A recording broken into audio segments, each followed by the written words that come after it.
I think. Okay, we are live. Hello, everyone. I'm joined with Anisa. You might know her from Twitch or as iDubbbz's girlfriend.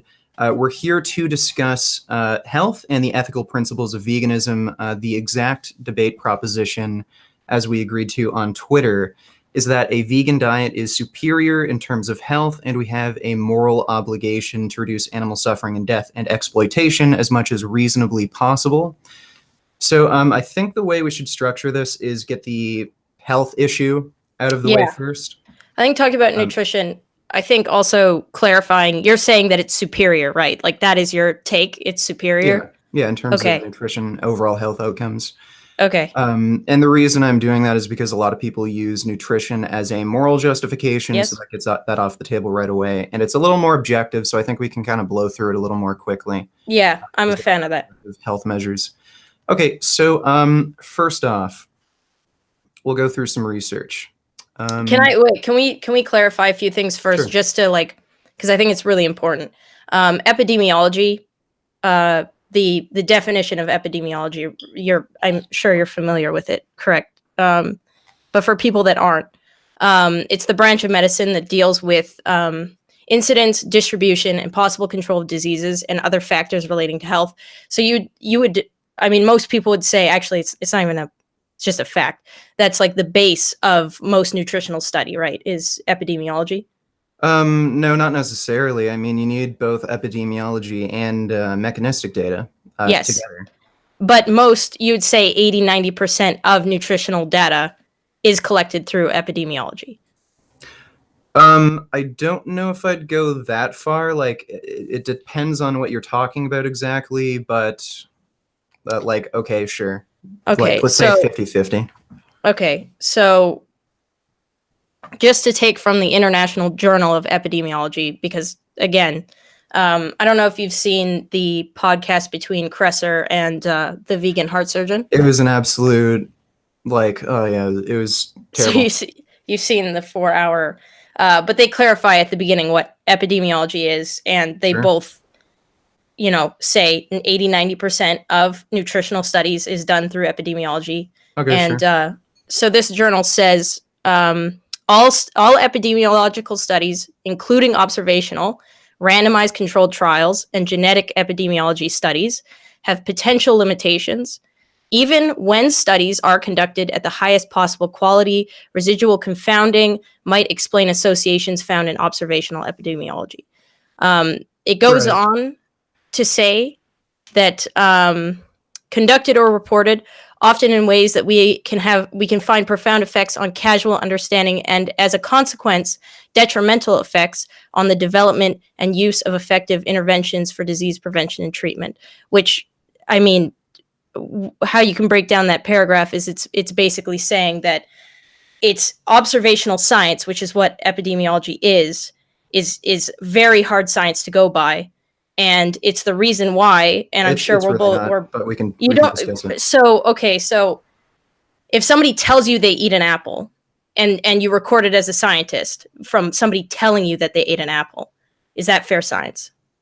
Yeah. If somebody tells you they smoked a cigarette and you record it as they smoked a cigarette, is that fair science? The first research to show that smoking caused cancer was epidemiology. It was, but it followed a certain guidelines that showed that it was 3,000 to 6,000% increase of causal cancer. Like, that's big... We can actually get into absolute risk and risk ratios. There's a few misleading things there. So what the absolute risk of lung cancer is less than 1% in the population. When you have a risk ratio like that, where it's in a lot of smoking studies, it's 50, 100, 200, 300 times, that's a pretty astounding risk ratio. But the actual percent to absolute risk turns it from less than 1% to about 1%. Okay. So your absolute risk of lung cancer from smoking cigarettes raises from 0.1% to 1% if you start smoking, even though the risk ratio is 2, 3, 400, depending on the study.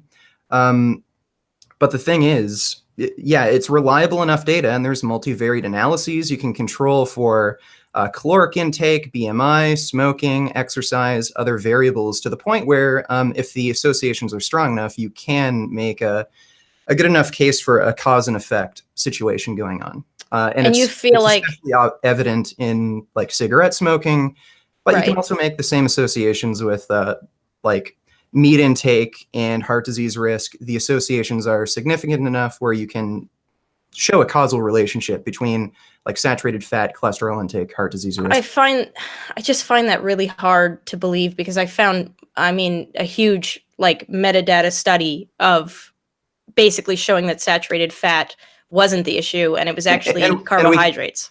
And we can look at that. There's a few flaws in certain study designs. Epidemiology isn't effective in studying certain aspects of heart disease.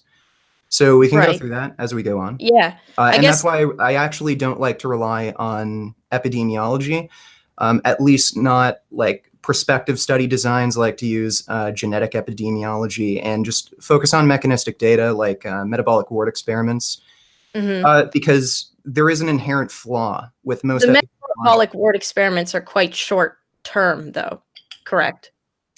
They're effective in what they need to do to show a mechanistic link between eating a certain thing and in a disease, at least in the context of heart disease. Right. From what I've read, it raises cholesterol 20%, I think, from what I read in what you're talking about, but it was in a very short period of time. There's actually an equation. It's called the Hegstead equation, and there's a linear relationship between saturated fat intake and increasing cholesterol. So okay, and again, we can look at the data. To see that. I mean, yeah, because most things that I found, or I looked at a lot of different things, and I think one thing that I really learned is like the big cases or the big studies that vegans like to argue. A lot of them, there's that religious group that doesn't smoke or drink or do drugs or whatever, also happen to not eat meat. And did you get this? Did you get this from the Chris Kresser debate? I got this from just looking at it. I mean, it was supported. Okay, if you actually looked at it, they used multivariate analyses and they controlled for BMI, cigarette smoking, and all that. So again, you can't use that as an argument. Like you can't just say, well, the Adventists smoked less. Well, they used multivariate analyses to control for cigarette smoking, BMI. Have you compared it to the Mormon study? Sorry? Have you compared it to the Mormon study where it was the Mormon study? Oh, so you did get that from the Chris Kresser debate. I mean, yes, that's where I found that. Okay, well, the problem with that study is there's no granularity. So the Mormons had a lower risk of, what was it, all-cause mortality compared to the standard American population. Okay, well, among the Mormons, who had the lowest risk of all-cause mortality? Was it vegans, vegetarians, meat eaters, fish eaters? They didn't try to find that in the study. I mean, no, they didn't try to find that in the study, but their mortality rate was very similar to the study that was done of the other group. Well, yeah, that's fine. But again, you're missing granularity. What you can deduct from that study is that the lifestyle. Well, listen, what you can deduct from that study is that the lifestyle choices of Mormons has a beneficial impact on all-cause mortality rate. Now, there's not enough granularity within the study to see whether or not the vegans, vegetarians, fish eaters, or meat eaters among that Mormon population had the lowest mortality risk. So again, in the context of this debate, that study is meaningless. I just feel like it's not meaningless when you're comparing their mortality rate to the mortality rate of those who weren't eating meat in the other study. If they're similar, that's not meaningless, because they're eating meat and they're still surviving, or they're still on average surviving to the same length, or their mortality rate's the same. It was a 50% increase in lifespan, something like that. No. You don't get a 50% increase in lifespan. You're misreading that. Let me look at it. You're saying they live to like what, 120 on average? No, I'm not in that sense. It's a 50%. They explained the math of it. Hold on. I'm just quoting. And by the way, you can use screen share on the top left-hand corner. All right, there's a green thing that says screen share. Let me just get my actual shit out. Okay, so I'll actually give you an example of this. So if you graph, I'll actually try to find the research for you real quick. If you graph saturated fat intake versus cardiovascular disease mortality between countries, You'll get a very steady increase. I think Japan is at the lowest. They have the lowest intake of saturated fat. You go up and up and up. I think Finland was the highest. Now, Finland's actually an outlier in the data set, but as you go up in saturated fat, you see a very clear increase in cardiovascular disease rates. France and Finland are outliers in the data set. So if you look at France, their saturated fat intake is relatively high compared to other countries, but their rates of death from cardiovascular disease are also relatively low. So a lot of people use that as an argument to say, oh, well, if saturated fat is causing heart disease, then how come France is so low? Well, you can't make it's not a reasonable inference to claim that, okay, well, France eats a lot of saturated fat, therefore saturated fat isn't causing heart disease, because there's not enough granularity here. If you actually look at France and different regions of France, the regions of France that eat the most amount of saturated fat, particularly dairy fat, so like butter, cream, cheese, they have the highest rates of heart disease, and the areas of France that eat more poly and monounsaturated fats like olive oil, peanut oil, lower rates of heart disease. So there are multiple confounding factors that can affect mortality rates. It's not just things like saturated fat, cholesterol intake. I know France has proportionately higher vegetable intake, which is theorized to give them a benefit for reduced risk of cardiovascular disease mortality, despite their higher saturated fat intake. But just because you see lower rates of all-cause mortality among the Mormons, that doesn't mean you can make the inference, well, it's not that, the vegan diet in particular is protective. It's all these other lifestyle factors. You're just making an assumption. You're lacking granularity in the data set. You need to actually show that among the Mormon population, whether you eat meat, no meat, you're vegan, vegetarian, pescatarian, doesn't matter. The mortality rates are pretty much all the same after you control for confounding factors like smoking, obesity, things like that. So you don't have that data, so you can't make that inference. I'm just having a hard time with, I feel like I read a lot of scientific journals through the U of A database where they were basically talking about taking children. They were looking specifically at children in this one, where it was young men and women, and why young men on average tend to get more, they have a higher rate of heart disease, and if they could reduce that with cutting out meat, byproducts in meat. And they had two controlled groups, as controlled as you could probably have for children, and they found zero difference in decreasing the risk of heart disease. And also on top of that, they actually found that white meat helped the males reduce their chances of heart disease. Okay. Show me the study. Yeah, sure. Here. And we can also look at other research. So there was that one. There was one that was done in adults that found very similar things. I looked at a study for long distance runners, which that one I have right here, where they had vegetarians and meat eaters. They had 150 male, 150 female for both camps. And I think I know what exact study you're talking about. They found the vegans had lower blood pressure, didn't they? No, they found everything was essentially the same, and their conclusion was that you can, without a problem, be on a vegetarian or vegan diet and perform to the same athletic ability, but it's the same. There was no benefit. Okay, wait. Were they comparing sedentary vegans with marathon runners, or were both groups marathon runners? Both groups. Okay, so it's a different study. Yeah. Let me find. I had all this organized, but now that I'm in it, I'm a little bit like epidemiology, consumption. I saved all of this. Okay, well, I'll show you what I'm talking about right here.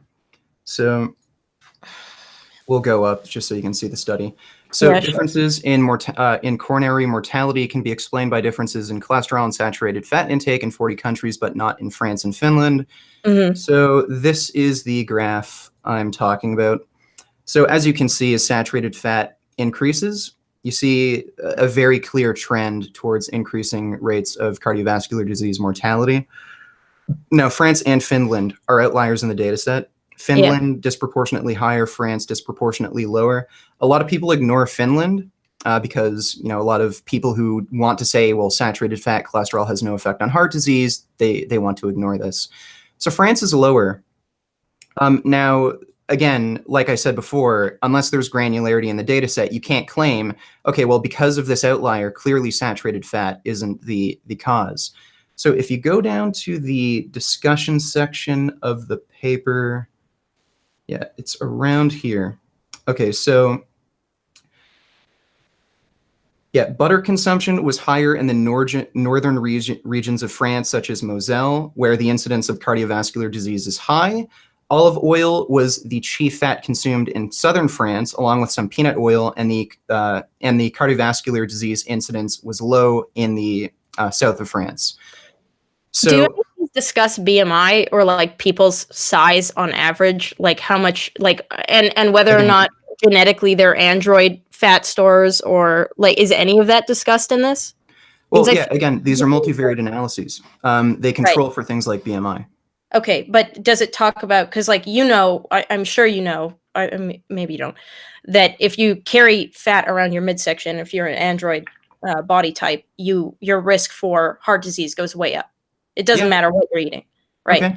So if there's factors like that going in, I mean, genetically, some people carry fat in different ways. Some countries might carry fat in different ways. I think that's an important thing to talk about, right? Okay, well, the thing is, if you're going to claim, well, the only reason the people who are eating more butter and saturated fat had higher rates of heart disease is because of the way they're storing body fat, you could then claim, okay, well, butter saturated fat might have an association with type of fat storage or where fat is stored. I mean, I agree.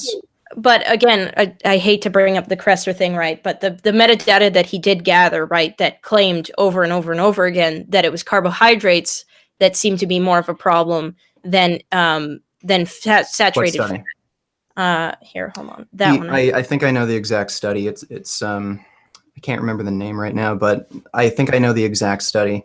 So what they found was increasing carbohydrate consumption was associated with higher increases in total mortality. What he won't mention in that study was that the ideal macronutrient intake range for carbohydrates was about 55%. He's a big low carb kind of paleo primal guy. He ignored that data. They also found that bean consumption was associated with decreased risk of all-cause mortality. The thing is, this was a multi-country study, so you have to take socioeconomic factors into consideration. The countries that were eating higher saturated fat or higher fat in general, they were probably just better off. They were eating more nutritionally complete diets.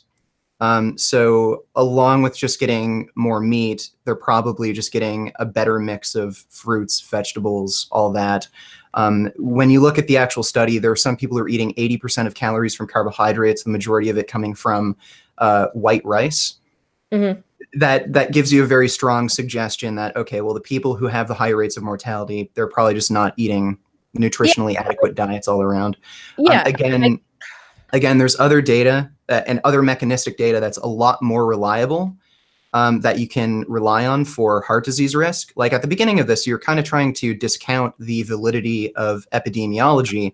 And now, again, you're relying on epidemiology to make an argument. No, I just think it's important to recognize why both of us could probably find studies to counter-argue each other, because epidemiology is so unreliable. Okay, well, great. We can rely on mechanistic data and just ignore all that. Okay, so let's see. Let me just screen share again, and we'll just discuss wait, hold on. Okay, so before we go into that, there's a couple of other things that I think are important. I hate that I can't find this right now. I had everything. Okay, okay, how much do you? Okay, so we're talking about for fitness, right? The other question I had was how much you value nutritional density of foods versus like quantity versus quality. Okay, when you get into this nutritional density argument, you're kind of you have to be careful with that. So things like iron, like red meat, very dense in iron. It's technically more bioavailable than non-heme sources of iron. The problem is it comes with different things you don't want, like saturated fat, cholesterol. On top of that, heme iron is actually toxic, and it is a cause of heart disease. Heme iron is a pro-oxidant. It promotes the oxidation of LDL particles in your blood, and once they oxidize, they become more atherogenic, and you can find a very, very strong correlation between heme iron intake and risk of coronary artery disease. Actually, I think I have it ready for you right here. Just give me one meta-analysis. But the thing I want just a moment. Well, just a moment. Since we're on the topic of like iron. So here's a study. Is heme iron intake associated with risk of coronary heart disease? A meta-analysis of prospective studies. So this is a meta-analysis. So what they found was that dose response risk ratio of coronary heart disease for an increase in heme iron intake of 1 milligram per day was 1.27. So you have a 27% increase of coronary heart disease per 1 milligram added intake of heme iron. So if you add 1 milligram of heme iron to your diet per day, your risk of coronary heart disease goes up by 27%. So it's a pretty strong correlation. And when you consider the absolute risk of coronary heart disease is extraordinarily high, it's the #1 killer worldwide. Yes. A 27% increase is pretty freaking substantial. I don't think that is. Because I feel like how is that not substantial? I feel like I've been told in all of my classes that it's irresponsible to report something if it's not at least doubling your risk. No. Okay, I know this exact argument.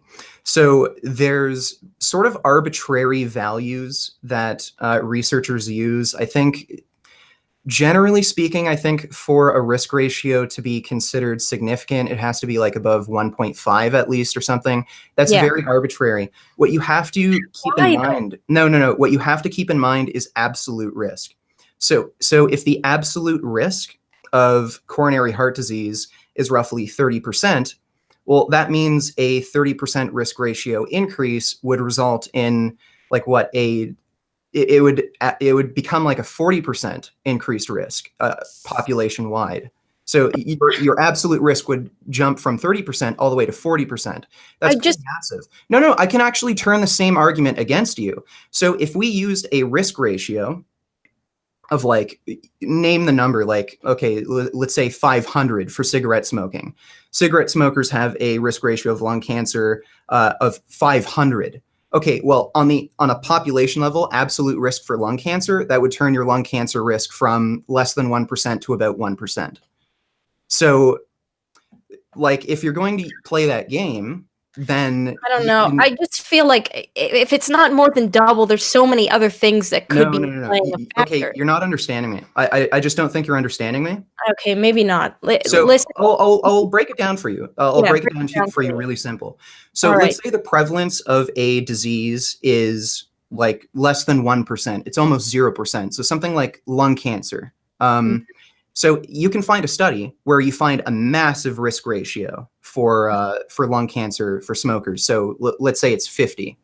So if that, according to you, is significant, that risk ratio, because it's way over 2. But the absolute risk goes from nearly 0% only to 1%. So if you were to look at an absolute risk of 1%, you'd tell me, okay, well, that's not a huge risk. So on the flip side of that, you can have a disease that's extraordinarily prevalent, like heart disease, where coronary artery disease deaths are like 30% absolute risk. So if you find a study where the risk ratio is 1.3, so according to you, that doesn't reach significance, but the increase in absolute risk is 10%. So with smoking, the risk ratio, which is super high, only resulted in like a 1% increase, but the risk ratio that's super low for heart disease resulted in a 10% increase in absolute risk. So you can't just arbitrarily claim, well, oh, that's not a high enough increase in risk ratio to warrant any worry. You can't just you can't just take absolute risk out of the equation. You do have to consider absolute risk. Do you get it now? Just give me a second. I'm not fluent. Like I'm not. This is very new to me. Yeah, sure. Some of the vocabulary that you're using is not stuff that I'm familiar with, so I want to read. Yeah, sure. Um, Basically, like if you're not going to take absolute risk into account, you can find things that have a low risk ratio, but it massively increases your risk, your absolute risk for the disease. Or you could find things that have a really high risk ratio, but it only increases your risk for disease by a very, very small margin. So you can't just only look at risk ratios and say, oh, well, this doesn't reach my arbitrary standard for significance, and then just ignore the absolute risk increase. Again, I don't know. I just don't think my brain is operating in the way that you're talking. But from my, I guess, very primitive understanding, is from what I've read and what I've seen, the clearest. Trying to think of how to word this.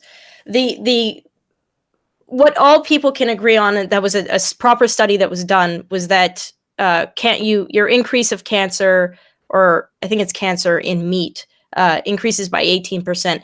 But what that what that basically meant was that in a study of 100 people, 4 people got cancer without eating red meat, and then in a study where people did eat red meat, 5 people got cancer. Which, like, you don't know how you can equate. Like, how much can you say that's that's because they're eating red meat, or because they breathe the air that we breathe that is automatically cancerous, or bathed in lotions and that can be considered cancerous. Like, just Okay.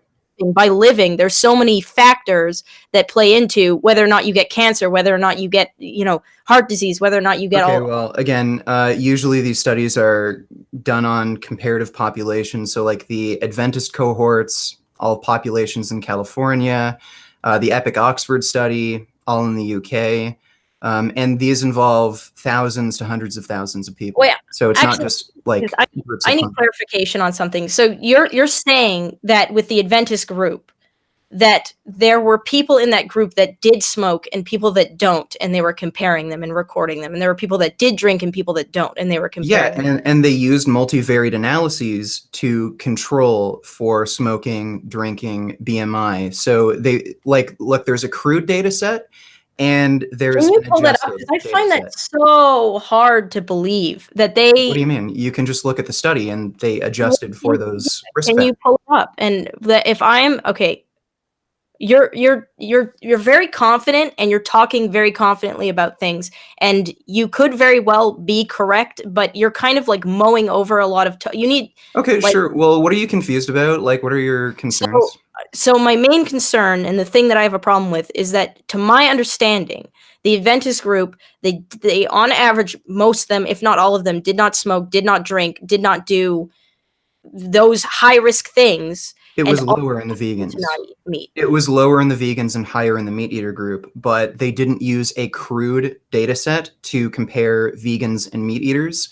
They used multivariate analyses that adjusted for Okay, smoking, alcohol consumption, BMI.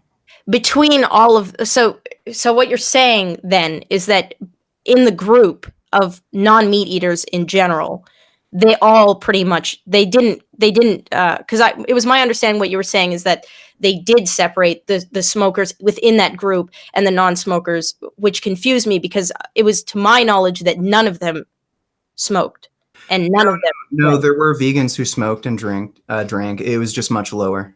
And it's brought up and considered in the study, Yeah, is what you're telling yeah, me. you can go through it. There are also other follow-up analyses to the data set where they looked at overall cancer risk, and they also used like the same multivariate analyses where they adjusted for smoking, BMI, a lot of things. I think they even adjusted for race, socioeconomic background. It's all through the study. Let me actually try to Yeah, because I'd like find to see the that, one because paper for you.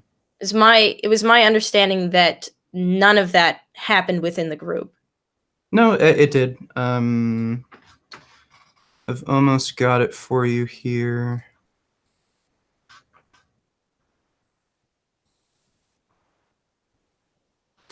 Okay, so I think this is it. Okay, wait, no. Okay, here we are. I'll screen share for you. Yeah, because I'm really curious as to. Sure. So this is titled Vegetarian Diets and the Incidence of Cancer in a Low-Risk Population. So they took data from the the Adventist Health Study 2, 69,120 participants. Their finding was that vegetarian diets seem to confer protection against cancer. They used cancer-specific sites, and I think the biggest association was vegans had the lowest risk of female-specific cancers. Vegan diet shows statistically significant protection for overall cancer in both genders combined, and for female-specific cancer, so breast, ovarian cancer. And if you actually go to the full text is available. Wait, this one's a little, I think this one's a little easier to read. So if you go down and look at the charts, age-adjusted and multivariate adjusted hazard ratio for anatomical cancer. So like they go through the adjustments they made. HR adjusted by age, multivariate HR model adjusted by race, family history, cancer, education, smoking, alcohol, age at menarche, so age when women develop periods, pregnancy, breastfeeding, oral contraceptives, hormone replacement therapy, menopause status. So like pretty much everything you can think of, they adjusted for in the data set. Again, they're not using crude data here. They're not just taking a population of people who smoke, drink, overweight, and eat meat and comparing them to people who are vegan, eat healthy, exercise, don't smoke, and just say, oh, well, look at that. These people are dying less or getting less disease. No, they adjust for these different confounding factors to get the most fair comparison. Mm-hmm. So again, like according to the Adventist Health Study 2, vegan diets confer protection for all-cause cancer, and especially female-specific cancers. I think the difference was pretty massive. Something like 45% reduction in breast cancer risk. Why I don't have papers to back this one up, but why I've been told so many times. Oh, by the way, your screen sharing is still on. If you don't want it on, you can just click it off. Yeah, it's whatever, but yeah, I'll click it off. Oh, okay, there we go. I guess what I'm curious about is, it's not even curious. I've been told this so many times, is that soy it simulates estrogen. It can cause a lot of cancer. It can fuck with you. No, no association between soy consumption and cancer. We can actually talk about soy right now.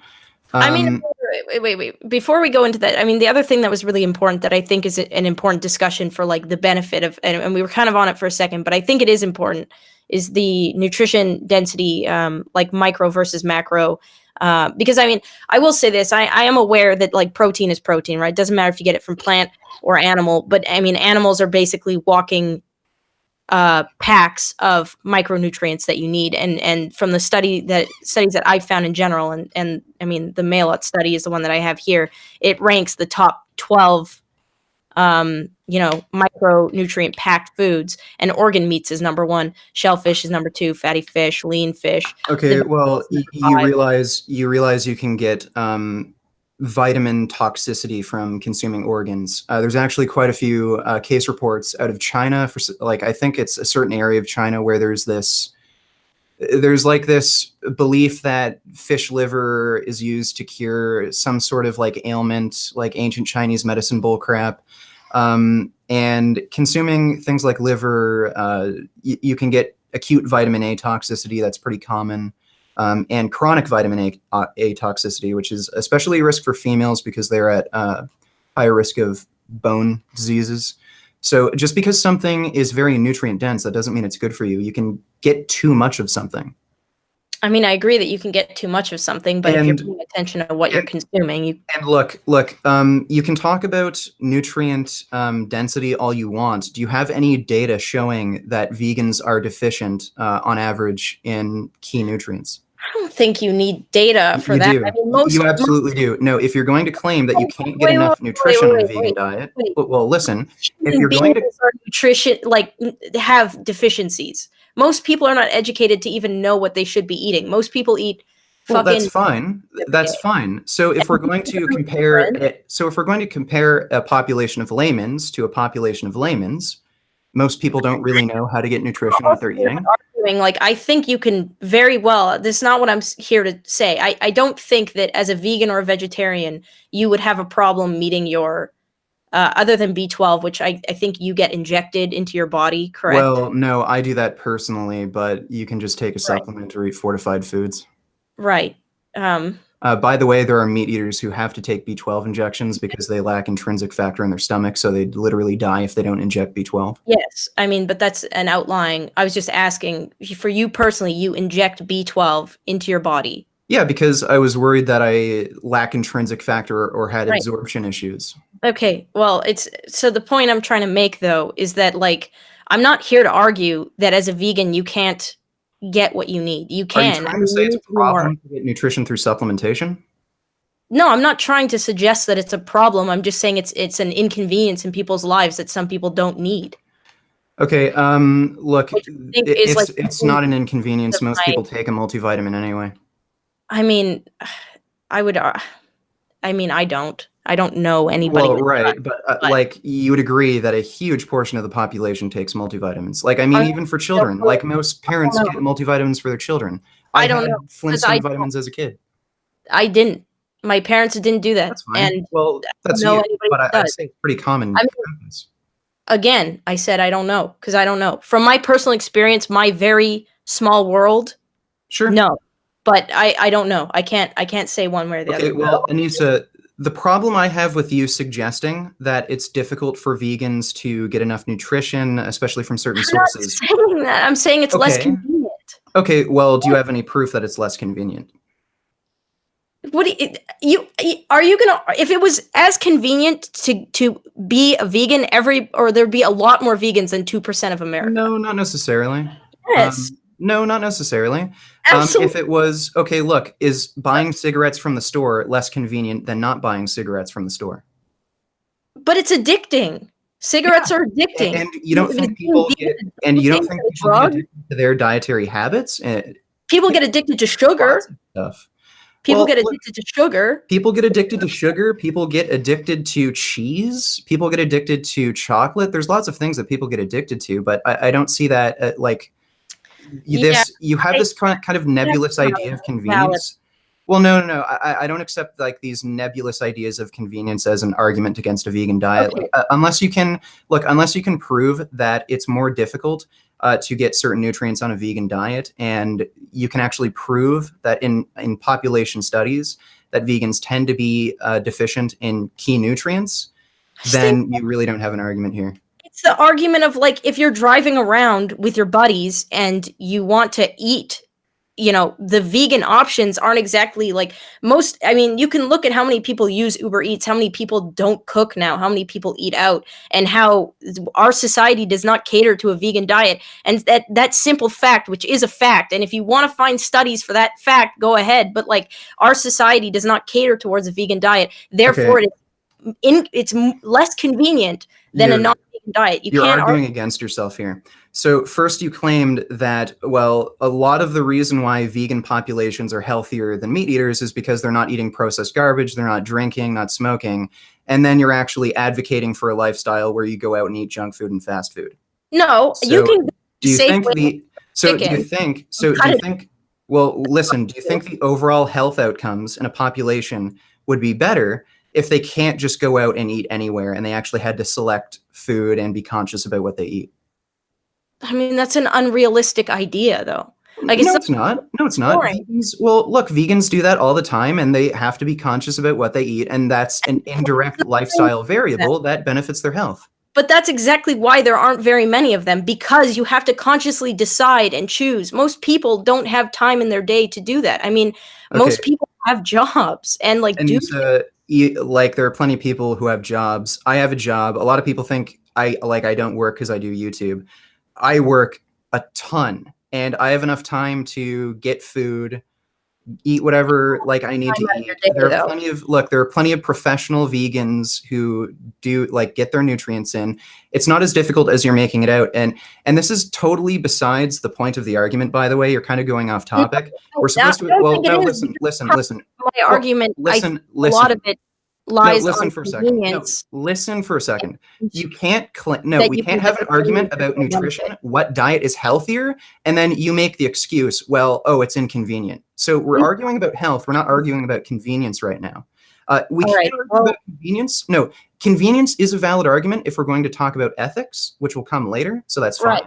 But I think now we should focus on the health topic. Okay. Which, I mean, to be fair, I mean, you're a lot more confident than I am, but I believe that my studies are just as valid. There's a lot that contradict your studies. They come from Okay. universities. I Okay. might Well, be less you know, rehearsed in what you're saying, but I feel like both of us can contradict each other. From what I've read, it sounds like it's a very multifaceted thing. You can cherry pick what you want and you can be more confident about it. That's fine. But if I, took another couple of days and cherry picked what I wanted to, I feel like we would just be sitting here bashing our heads together with contradicting statements from different organizations, different scientists, different whatever, and we would arrive at the same place, which is like, yes, you can get the same macro and micronutrients that you need. I mean, yours state that, having high saturated fats causes more heart disease. Mine state that it's carbs doing it. They're all from reputable sources. I feel like okay, this is very Anisa, much that's a misrepresentation. like You're referring to the Pure study. The Pure study found that extremely high carbohydrate intake, like around 80%, was associated with increased all-cause mortality risk. But a carbohydrate intake of around 55% seemed to be ideal for mortality risk. Going below that, low carbohydrate intake was also found to increase mortality risk. So you're misrepresenting the findings of the studies you're referring to. So it's not carbohydrate intake that is a risk for mortality. I feel There's like again, there's an ideal range for certain macronutrients. it So just goes back to like what I've already been taught, which is like anytime you have anything of too much of anything, whether it's fats, carbs, or protein, it gets turned into fat. well, And look, it gets turned into an issue. well, look, I Yeah, don't disagree that we should be following a balanced macronutrient intake. right. But there are nutrients of concern, like cholesterol and saturated fat, where you need to either eat none of it or severely limit it. I mean, I agree with limiting meat intake. I think that we as a society eat too much meat. I'm not going to Okay, disagree with you so there. how much I don't meat think intake do putting you it in think people should eat? once, twice a week. Okay, and what meat? That's mainly fish and chicken. Okay, so there's so there's a huge issue there. When you're vegan, you're eating absolutely no cholesterol. When you add small amounts of cholesterol, like fish, chicken, that has the most significant impact on your serum cholesterol score. So, like, we should really just blow through a few of these specific health issues, like heart disease. So, I'll screen share with you again. So this paper was co-authored by Dr. William C. Roberts. I'll just go up to the top of the page so you all know. Facts and principles learned at the 39th Williamsburg Conference on Heart Disease. So you can see one of the co-authors is Dr. William C. Roberts. Dr. William C. Roberts is the editor-in-chief of the American Journal of Cardiology. He's a cardiac pathologist, so he's one of the foremost experts. He's an editor-in-chief of the journal in cardiovascular disease. So Roberts has claimed that atherosclerotic risk factors are genetic, degenerative, inflammatory, cigarette smoking, hypertension. These are confounding factors, but the only risk factor that's necessary for atherosclerosis or clogging of your arteries to occur is cholesterol. So if you have elevated serum cholesterol, that will result in heart disease. So what you need to understand is that there's a healthy, normal, safe physiological range for LDL cholesterol. This paper that was co-authored by Lauren Cordain. If you're not familiar with Lauren Cordain, he's a big paleo guy.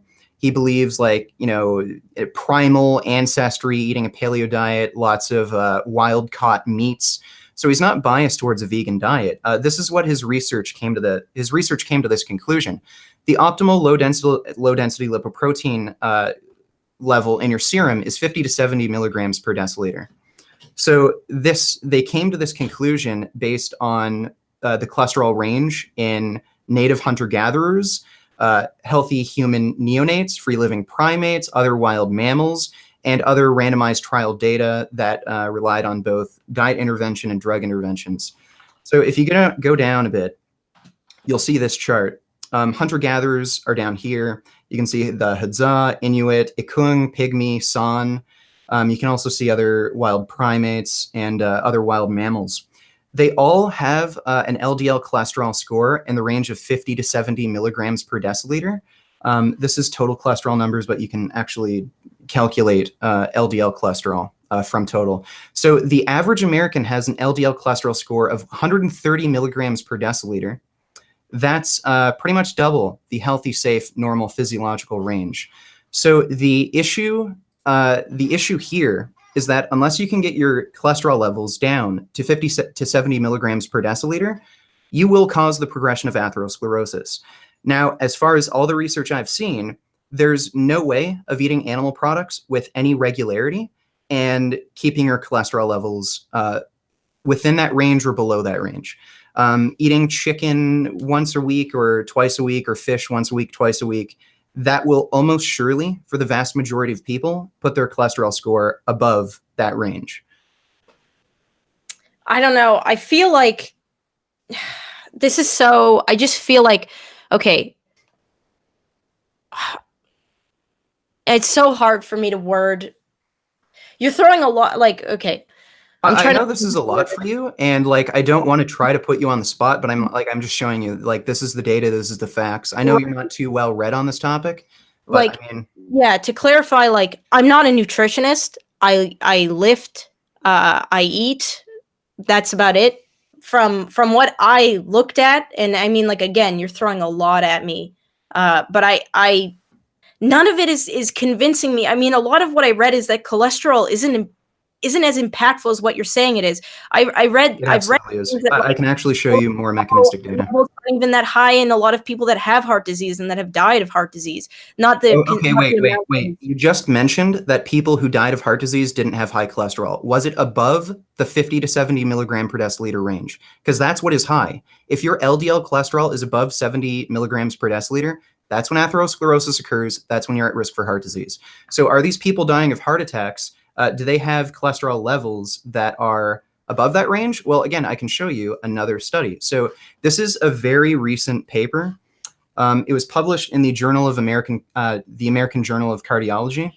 So what they did was they got study participants that didn't have any cardiovascular disease risk factors.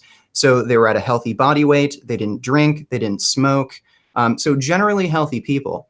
Now, as you can see, well, wait, let me finish. So as you can see, as your LDL cholesterol increases, the severity of atherosclerosis also increases, and it becomes non-existent once your serum LDL cholesterol score goes below 70 milligrams per deciliter, which perfectly correlates with the other paper I showed you before. So if you're going to claim that, oh, well, I found research where people with high LDL cholesterol didn't have heart disease, well, that's just completely and utterly false. What you're going by is the American average and not what is actually the healthy, normal physiological range. So you're saying that my bar is too high. Sorry? So you're saying that the bar that has been given to me of like what is considered high cholesterol is too high. I think right now, if you get a blood lipid panel, what they consider as high LDL is like above 100 or 110. That's high. That's absolutely correct. You can actually find listen. You can actually find research. You can actually find papers where there were discussions among these organizations on how they should. Sorry? And you're not listening at all. Well, I'll let you talk. I just feel like it's I get it. You're very confident with your shit, but I feel like a lot of the shit, it's just like blind confidence I feel like you're putting a lot of value on what you consider high cholesterol, disregarding all the studies that tell you. Anisa, why is the research I just showed you not valid or lacking in validity or coming into question? It's valid, but I feel like I've brought up things that are equally as valid. I also bring it up. Well, no, bring it up. Show us the research. research that you think is valid, and we can hash this out. Are we good? How much does exercise factor into this? Are we studying? Are we looking at how much we looked at multivariate analyses. You can't use that as an excuse. These are all multivariate analyses that take into consideration BMI, smoking, alcohol, exercise. So you can't use that as an excuse. You're not listening. It's a question. I am listening to you. It's fine, but you're repeating the same arguments that have already been refuted. Again, Anisa, I'm fine with you providing conflicting evidence. The only thing you're doing here is trying to bring doubt into the equation without actually providing evidence. I'm not the doubt that you're trying to inject here isn't valid. You're claiming, well, these studies aren't taking into account like a variety of factors when they in fact do. So again, what you need to do is provide conflicting evidence, and if that evidence is at a higher standard or is just more valid, then we can look at that, we can hash it out, and then we can come to some sort of conclusion or agreement. But you're not doing that. You're just trying to inject doubt, and the doubt you're trying to inject, I'm not trying to inject doubt. I'm trying to ask a question because, again, from my knowledge and what I know, and this, again, I brought cases, just to, I looked up what I could in a limited amount of time, but like, from what I just know off the top of my head and what I've been taught when I, was going to school was that cholesterol is largely lowered by, cardio, like by working out. It's not even, dietary is not even as important as like what you're doing. No, absolutely massive impact. Diet has a massive impact. So dietary lipids and blood cholesterol, quantitative meta-analysis of metabolic wart experiments. So metabolic wart experiments, this is like the absolute best study design for analyzing changes in serum cholesterol and dietary changes. So this is a huge meta-analysis. They used 395 metabolic wart experiments. What they found was that in typical British diets, replacing 60% of saturated fats by other fats and avoiding 60% of dietary cholesterol, that would reduce blood total cholesterol by about 0.8 millimoles per liter. That's about 10 to 15%, with 4/5 of this reduction being in low-density lipoprotein cholesterol. So 10 to 15% reduction in cholesterol might not sound like a lot, but let me just try to find a... Okay, wait, just a second. I had this open before. Okay, here we go. So sequence variations in PCSK9, low LDL, and protection against coronary heart disease. So this is a genetic population study. Now, PCSK9, it's a gene that codes for a protein that bonds to LDL receptors in your cells. So there's mutations in this gene that will cause a lowering of LDL cholesterol.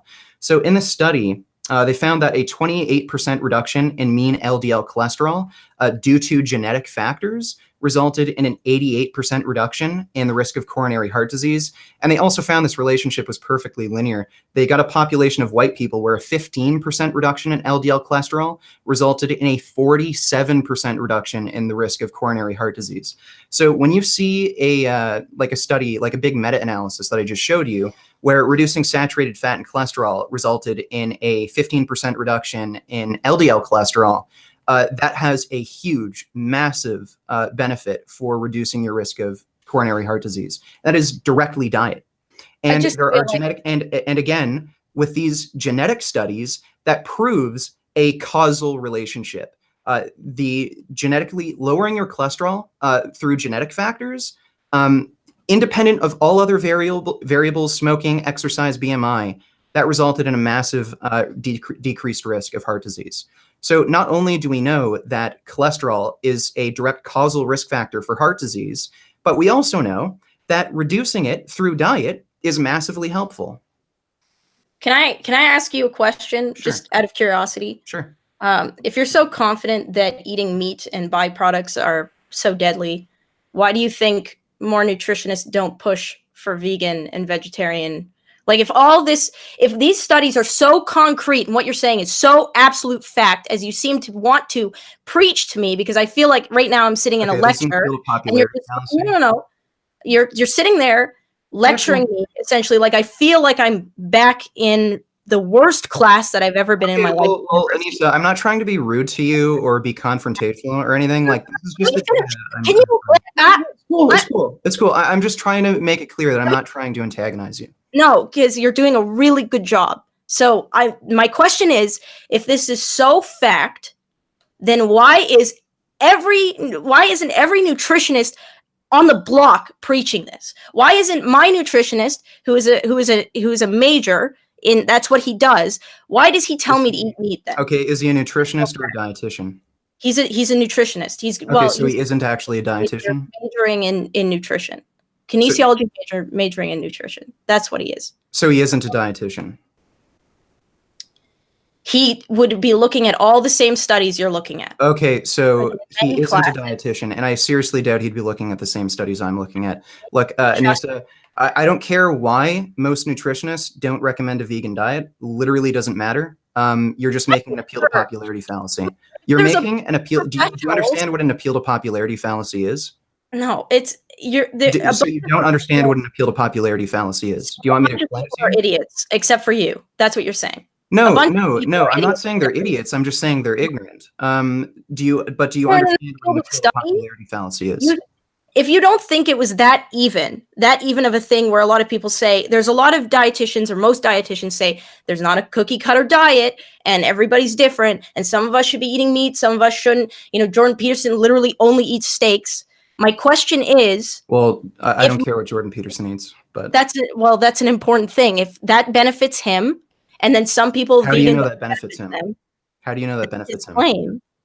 So because he claims it? So you're relying on personal anecdotal claim.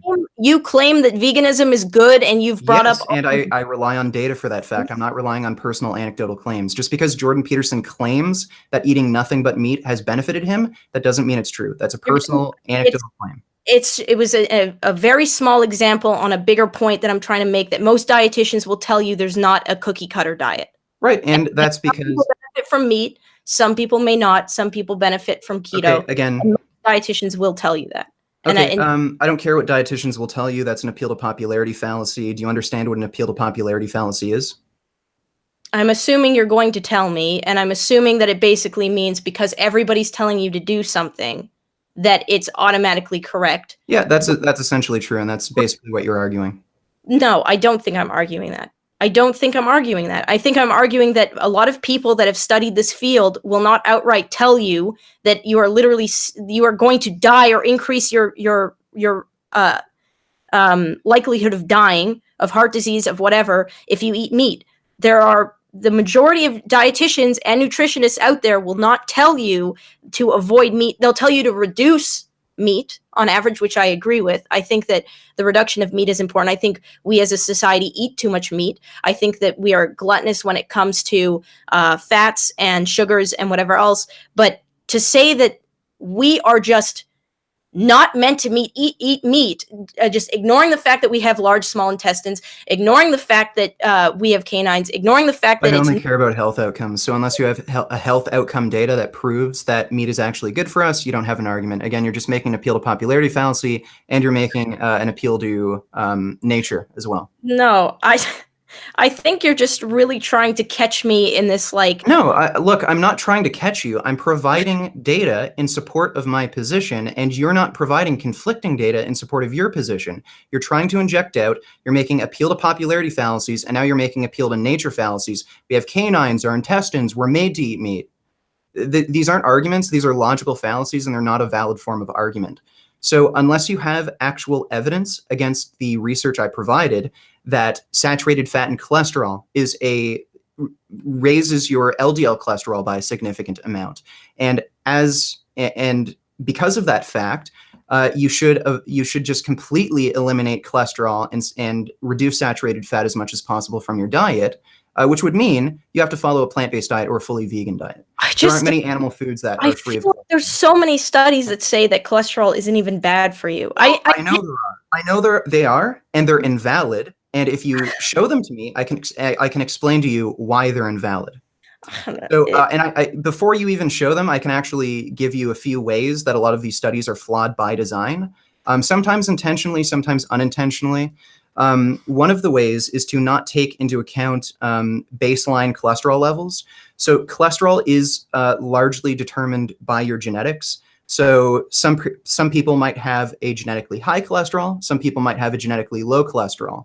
Now, when you have all these fluctuations in a population, and you don't account for baseline cholesterol levels, these genetic factors, and you just try to find a correlation between saturated fat consumption and cholesterol and heart disease risk, you're very rarely ever going to find an association because you haven't accounted for that genetic variability. So you could have somebody eating a lot of cholesterol, a lot of saturated fat, but having lower serum cholesterol than somebody who eats less saturated fat, less cholesterol. What you need are dietary change experiments. So like the metabolic ward study, or sorry, the metabolic ward meta-analysis I showed you earlier, where they account for that and they actually measure the change in dietary cholesterol.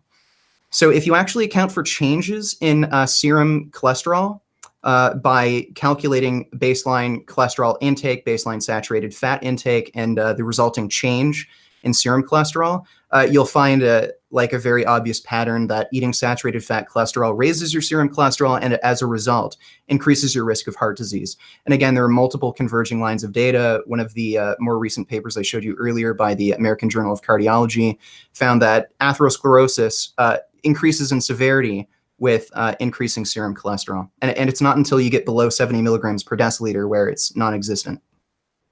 Yeah, I mean, you know what, I mean, honestly, like, I felt like I was prepared. I didn't know we were going to be reading literally just papers at each other and then poking holes in each other's papers, which, by the way, all papers and all studies have flaws. Yeah, they all have flaws, but that doesn't mean they're flawed to the point where they're invalid. And poke holes and tell you as to why. Like, that's not what I'm good at. I'm not used to doing. Fine. That's fine. Look, if you want to move on to the ethical portion and you don't feel like you're really prepared enough for the health debate, we can do that. That's just I mean, I suppose we can, but it's well, look, I'm getting the sense that you really aren't prepared enough and you do really need to do enough research. And I expected this anyway. Like, this is what I do for a living, by the way. You said it's not what you do for a living. You said you have a job. Yeah, it's YouTube, and I talk about health, fitness, studies. Like, that's literally what I do for a living. So what is your job then? Okay, so I talk about health, fitness on YouTube. It mostly focuses around nutrition, but sometimes I also talk about training. I mean, you do have a job. So you do what I do then. You're on the internet. You have free time. You have a free schedule completely. Okay, no, I don't do it. You do. When you said you had a job, I assumed like you had like a 9 to 5 that you did on top of. Well, I mentioned YouTube was my job, though, so you must have misheard. No, I mean, I didn't mishear. It's just most people, I mean, like. Okay, well, look, I work very, very long hours, and the point I was making was work hard. I just when you say I have a job, I just assumed you worked for somebody. Like, okay, well, my uncle, he turned vegan a few months ago. He's a lawyer. He works very long hours. He's been vegan for months now. No issues. Well, okay, so you're getting mad at me for using Jordan Peterson as an example, but you're going to sit here and use your uncle? Well, yes, you're using me as an anecdotal example. So, like, why can't I do that? I just was. And this is a totally different measure here. You're questioning whether or not it's easy enough for a normal person to follow a vegan diet. You are making the claim with Jordan Peterson that he was benefiting health-wise from eating nothing but meat. Totally different set of circumstances. No, it's still using a very specific, like, Kate. It doesn't matter. Look, I'm not trying to make a point out of that. I'm not saying that obviously I'm not saying that YouTubers don't work hard. Okay, that's not what I'm trying to say. When I thought you had a job for me to follow a vegan diet, on top of what you do on YouTube, you have another job. That's just what No, YouTube is my full-time job, and I work more than most people work at a full-time job. So more than 40 hours per week. I don't know. I think everybody says that, but is that true? Yeah, it is. I've literally suffered mental health problems and I needed to go into therapy for it. Yes, I mean, mental health is very prevalent with YouTubers and anybody that does this kind of stuff, and I'm not going to discredit that. I believe you. I'm just saying, like, a lot of people, when you do YouTube, it's hard to shut your brain off. I'm not going to disagree with that, and it's, you're always in a way working, but I think it's very hard to look at. I don't want to get into that. The point, okay. We're not getting into that. The point is when I thought we were going to argue, I mean, I thought we were going to use papers to, I guess, you know what? It's my bad. I thought we were going to use papers to support an overall theory or an idea. I didn't think we were going to get into it as extensively as we did. I mean, I read up as much as I could. I looked at both sides. I chose the side that I believed in, the side that I've always believed in. I wasn't here to kind of like shoot things in the wings. I was just kind of, That's you know, perfectly fine. And you know what? to assume that I was unprepared, I think, is a bit dickish to do, and I understand. Well, no, it's not dickish. Look, I've had lots of debates on nutrition, and most people are unprepared. So it's not like you're worse than anyone else. Well, it's like unprepared by your standards, but you obviously, if this is your full-time job, you sit there and you hand pick these very specific studies, really figure out what you like about them, what their issues are, and like this is like rehearsed at this point. Whereas Yeah. I look like I am just much more prepared than you are for this, and there's nothing wrong with that. Like everybody has to learn. If this isn't something you're used to, it's fine. Like there's nothing to be ashamed of. I feel like I'm very aware of what I put into my body and what I've considered being nutritionally beneficial for me. I've weighed the pros and the cons, and I feel like I've made a prepared. I feel like I'm saying I feel like a lot. I'm making a responsible decision. However, I can't sit here and tell you why you're wrong because I haven't sat through all the studies and cynically looked at every one and pointed out what is wrong with it. I've looked at studies that have supported what I believe in. I've looked in studies that don't support what I believe in, and I made a healthy decision. That's what I did. Okay, well, let's just finish off this the health aspect of the debate with just some closing statements. I know you're not going to get into the nitty gritty of everything, but here's a position statement from the Academy of Nutrition and Dietetics. The Academy of Nutrition and Dietetics is the largest organization of health professionals in the world, composed of nutritionists, dietitians. So it's the position of the Academy of Nutrition and Dietetics that appropriately planned vegetarian, including vegan diets are healthful, nutritionally adequate, and may provide health benefits for the prevention and treatment of certain diseases. These diets are appropriate for all stages of the life cycle, including pregnancy, lactation, infancy, childhood, adolescence, and older adulthood, and for athletes. And if you go down a little bit more, vegetarians and vegans are at a reduced risk of certain health conditions, including ischemic heart disease, so atherosclerosis or clogging of the arteries. That's the main type of heart disease. Type 2 diabetes, hypertension, and certain types of cancer and obesity. So I mentioned earlier too that vegans do have a lower risk of overall cancer. And obesity, we didn't really get into that, but because of dietary choices that vegans make, they do have much lower rates of obesity. Now, when one of the the largest health organization in the entire world releases a peer-reviewed position statement like that, I think we can all safely say that vegan diets are nutritionally adequate. They're for everybody to eat. They're appropriate for everyone, including athletes. And it's very clear that they have health benefits over top of a omnivorous diet. And we mentioned saturated fat and cholesterol briefly. Cholesterol, of course, you can't eat while you're vegan because only animal foods contain cholesterol. And typically, vegan diets are low in saturated fat, although you can eat pretty terrible vegan diets, like by eating coconut oil, palm oil, which is high in saturated fat. So with that said, do you at least agree that you can be vegan, you can be healthy, and there's at least no negative in terms of health consequences? I've always agreed with that. Yeah, I don't disagree with that. I just the only position that I took is that it's better, that it's not better. And Okay, I think that a lot of science is out on whether or not it's better. I think that's a fair. No, like again, if the American Academy of Nutrition and Dietetics, largest nutrition organization in the entire world, releases a peer-reviewed statement clearly showing that it's better, lower rates of heart disease, diabetes, cancer, I'd say you can say beyond any doubt that it is better. The overall research does suggest that it's better. I feel I need to stop saying that. Diabetes is pretty prevalent in China and Mexico because of rice consumption. No? Okay, so show me research showing that. I don't have it off. I don't have it. Did you get that from Chris Kresser? No, I didn't. I got that from like 5 years ago in my nutrition class in university. Okay, so what they what you might have actually heard was there's an association between white rice consumption and diabetes risk, and that's probably in the U.S. I don't It know. was Mexico and China, and Mexico has a higher obesity rate than the US. Okay, well, anyway, we can actually get into the mechanistic causes of diabetes, and it's not carbohydrate. What anything that you eat too much of turns into fat. Yes, that's true. So So obesity if you eat is too the much main rice, risk which is factor for high diabetes. calorie, if you're eating too much rice, which is high calorie, with not high fiber, it's not nutritionally, there's not a lot of value. If you're overeating it, it's going to cause fat. Absolutely. So if you overeat on anything, it will make you gain weight, and weight gain, obesity is the main risk factor for diabetes. Yes. So if you're overweight, obviously there is like no matter what you eat, you're at risk for diabetes. But there are certain nutrients that are particularly of concern.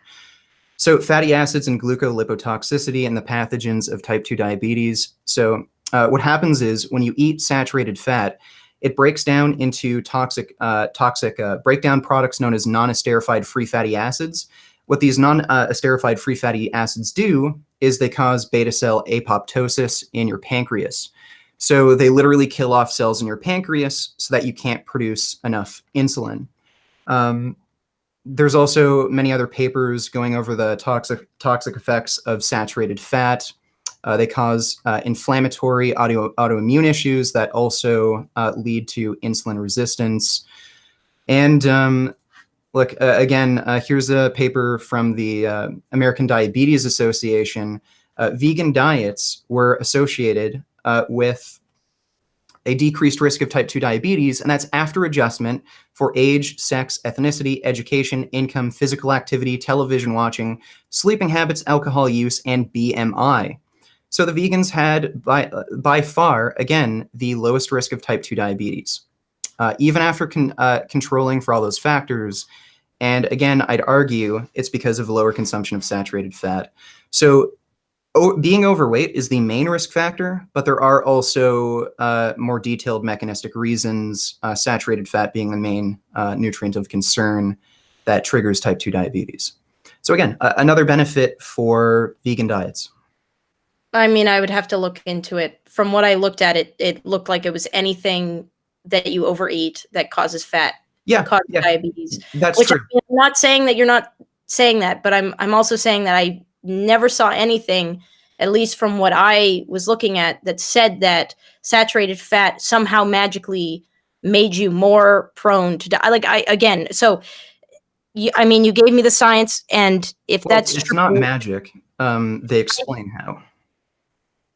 I was correcting myself. You explained to me the science behind it very quickly. Again, I'd have to look at it, but Sure. again, from what I looked at, it looked like anything that you overeat causes diabetes. Yes, if you gain weight, that puts you at higher risk for diabetes. Yeah, But saturated fat is a particular nutrient of concern. It just like has, carbohydrates or sugars are of concern as well. Yes. yes, but they don't cause beta cell death, and they don't inhibit insulin action. So they don't inhibit insulin from entering your cells, but saturated fat does. Doesn't So overeating sugar isn't it yes, also overeating. diabetes? Okay. Overeating anything and gaining weight will put you at risk for diabetes. You also have Um, a higher risk of diabetes if you go through habits of eating a lot and then not eating very much, eating a lot, not eating very much. Even if you are, yeah, fasting itself reduces insulin sensitivity, and it's probably because of a survival mechanism. Your brain really it relies on glucose. It can't survive without glucose. So insulin resistance is probably a defense mechanism to ensure that your brain always has an adequate amount of glucose. So if you're starving, your body will make it so that insulin won't enter like all your other cells, but it'll make sure that your brain just to make sure that your brain gets enough glucose. That's probably what it is. all right, so overeating sugar also causes your body to stop making insulin at a certain point and causes type 2 diabetes as well. Okay. No, what happens is weight gain. causes the release of free fatty acids.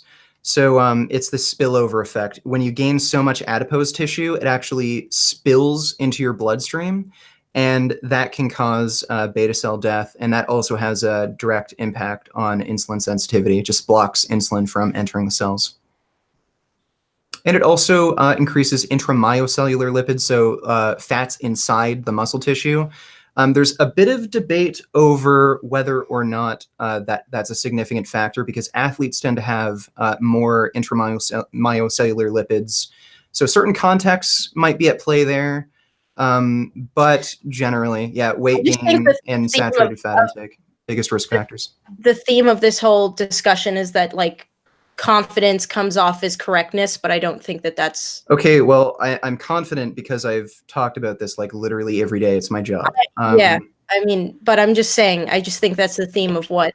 Okay, well, look. Valid arguments. I think that maybe I just don't have the I mean, which is whatever. It's fine. Well, but Anisa, like it's fine. I don't think you're really prepared to have a debate with this against me. Like, really, someone like Lane Norton should be debating this with me. Terrible thing to say. Like, no, it's not. Like, look, I'm not expecting everyone to come across to be experts in nutrition or know as much as me. Do you ever listen to your stuff and just go like, man, I went a little fucking hard there?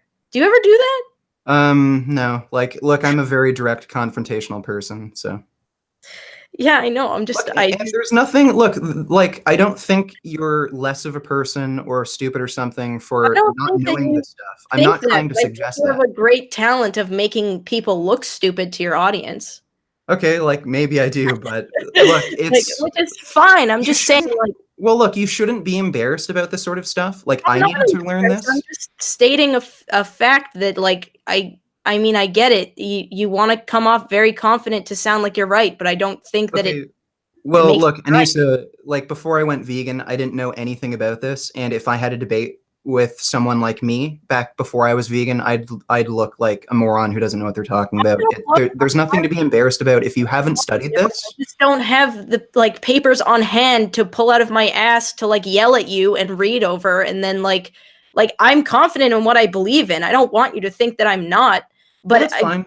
I don't have the papers to pull out of my ass, and I mean, I'm pretty aware of what I'm putting into my body, and I mean, I've attempted. I don't know. Well, look, Anisa, if you want to have any future debates about this or discuss it with some more people, you can join a few Discord servers. We have a plant-based doctor named Dr. Avi on there.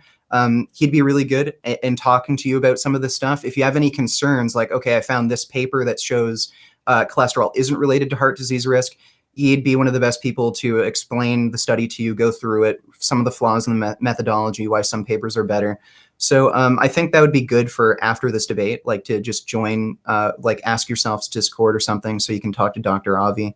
I mean, because it's good to learn these things. I'm open to learning. I just, again, from what I've been exposed to, it's never been, very compelling for me to which is and look, it's hard to be convinced during a live debate, especially when people are throwing studies that you've never seen before, and you're like, okay, I don't know how to deal with this right now. Like, obviously, you're not going to change your opinion right on the spot. But after, I'm just saying, you should join the Discord and have conversations with some other people, and maybe after some time you might change your opinion. Yeah. Okay. Cool. Just I mean. Okay. Awesome. I just don't think I'm wrong. I mean, That's fine. Yeah, that's fine. And look, I don't expect you to change your mind like this during a debate, especially about things that are evidence-based. So do you want to move into the ethical discussion? I mean, we can, if you would like. Okay, so again, the proposition I made on Twitter was that it is a moral responsibility to reduce animal suffering, death, and exploitation as much as reasonably possible. My basis for making that claim is that animal rights comes from a logical extension of human rights. So we grant humans rights for some practical reasons and for some deeper, sort of more emotional reasons. I think the golden rule is very much a basis for how we make moral decisions. So you wouldn't want to treat someone else the way you wouldn't want to be treated. So like it's wrong to murder. So it's wrong to murder Okay. because I know that other person. Well, let me finish. Because that other person wants to live and I wouldn't want to be murdered. That sort of thing. So what you need to do is find a trait that is lacking in animals that if lacking in a human would justify killing the human. So, for example, if you're going to say humans have the trait of really high level intelligence, so therefore they deserve the right to life, whereas animals don't because they lack intelligence. Well, in order to be logically consistent there, you're going to have to agree that if a human had a lack of intelligence similar to a cow or a pig, that would justify killing the human. So that's an example. You don't have to go with intelligence, but could you name a trait that would justify, or a set of traits that would justify killing animals? Yeah, it's just going back to the golden rule thing. Like the golden rule works because we're self-aware. We're self-aware. We know ourself, right? I mean, there's some animals that are self-aware. They've done a mirror test. It's like fucking dolphins, magpies. Okay, listen. Well, So I let me know. finish the Okay, argument. sure. Yeah, Okay. yeah. Sorry, I'm being unfair. Yeah, so we're self-aware, and we know that we don't want to die. I mean, most animals instinctually respond to pain negatively. Obviously, it's a survival thing, but self-awareness isn't as prevalent in most animals. It's prevalent in some animals, right? You put a blue dot on some animals, they look in a mirror, they'll go, "Oh shit, I have a blue dot on me," and they'll move it off. But most animals, the idea of rights, and they've discussed this with like AI, like when we give AI rights, we give AI rights when they become self-aware. That's the only time it's really needed. But animals, for the most part, aren't self-aware. I think the idea of like rights in general, I mean, beyond not treating them like shit, because they respond negatively to pain, I think it's just a totally different topic than human beings. I mean, not that I think that animals should be totally void of rights. I'm just saying that it's a different topic completely because most animals are not self-aware. Okay, so there's different standards for self-awareness. The mirror test is like one of the biggest well-known ones. Yeah. Just because an animal can't pass a mirror test, that doesn't mean they're not self-aware. They have to have some amount of self-awareness to be able to move through the world, and especially to have social interactions. I don't agree with that. So you can actually find this level of self-awareness and empathy in rats. So let me screen share again. I mean, rats is a specific thing. I think. Well, listen, this is actually research done on rats. So rats forsake chocolate to save a drowning companion. So if you read through this paper, it's really interesting. What they did was they would give a rat a piece of chocolate if they didn't save a drowning companion. And what they found was if the rat had an experience of drowning, it would more quickly save the fellow rat. Mm-hmm. So, I mean, this is why I don't eat rats or crows. I mean, crows, they found the same thing, right? Like, well, right. There are certain animals that are capable of that complex understanding, and I'm not going to ignore that. And like, yes, I'd argue that all social animals have some level of that same kind of self-awareness. They have to be able to function in a social context.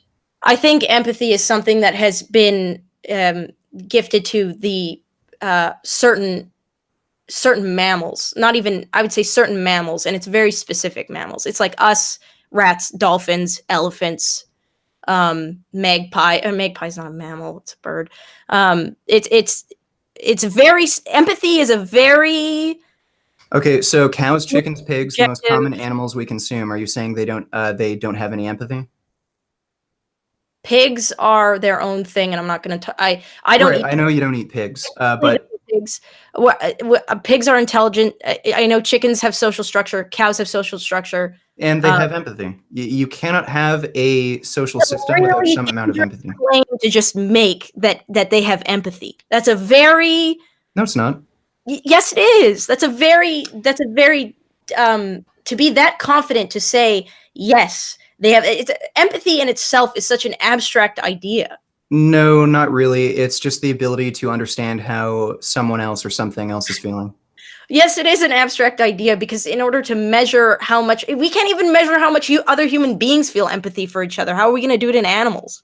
We can't even tell when somebody's a Okay, sociopath there's no way to or a measure on a psychopath. scale of 100, like 0 from 100, how much empathy somebody feels, but you can detect whether they have empathy or not. Like psychopaths, 0 empathy. You can tell they have absolutely no empathy.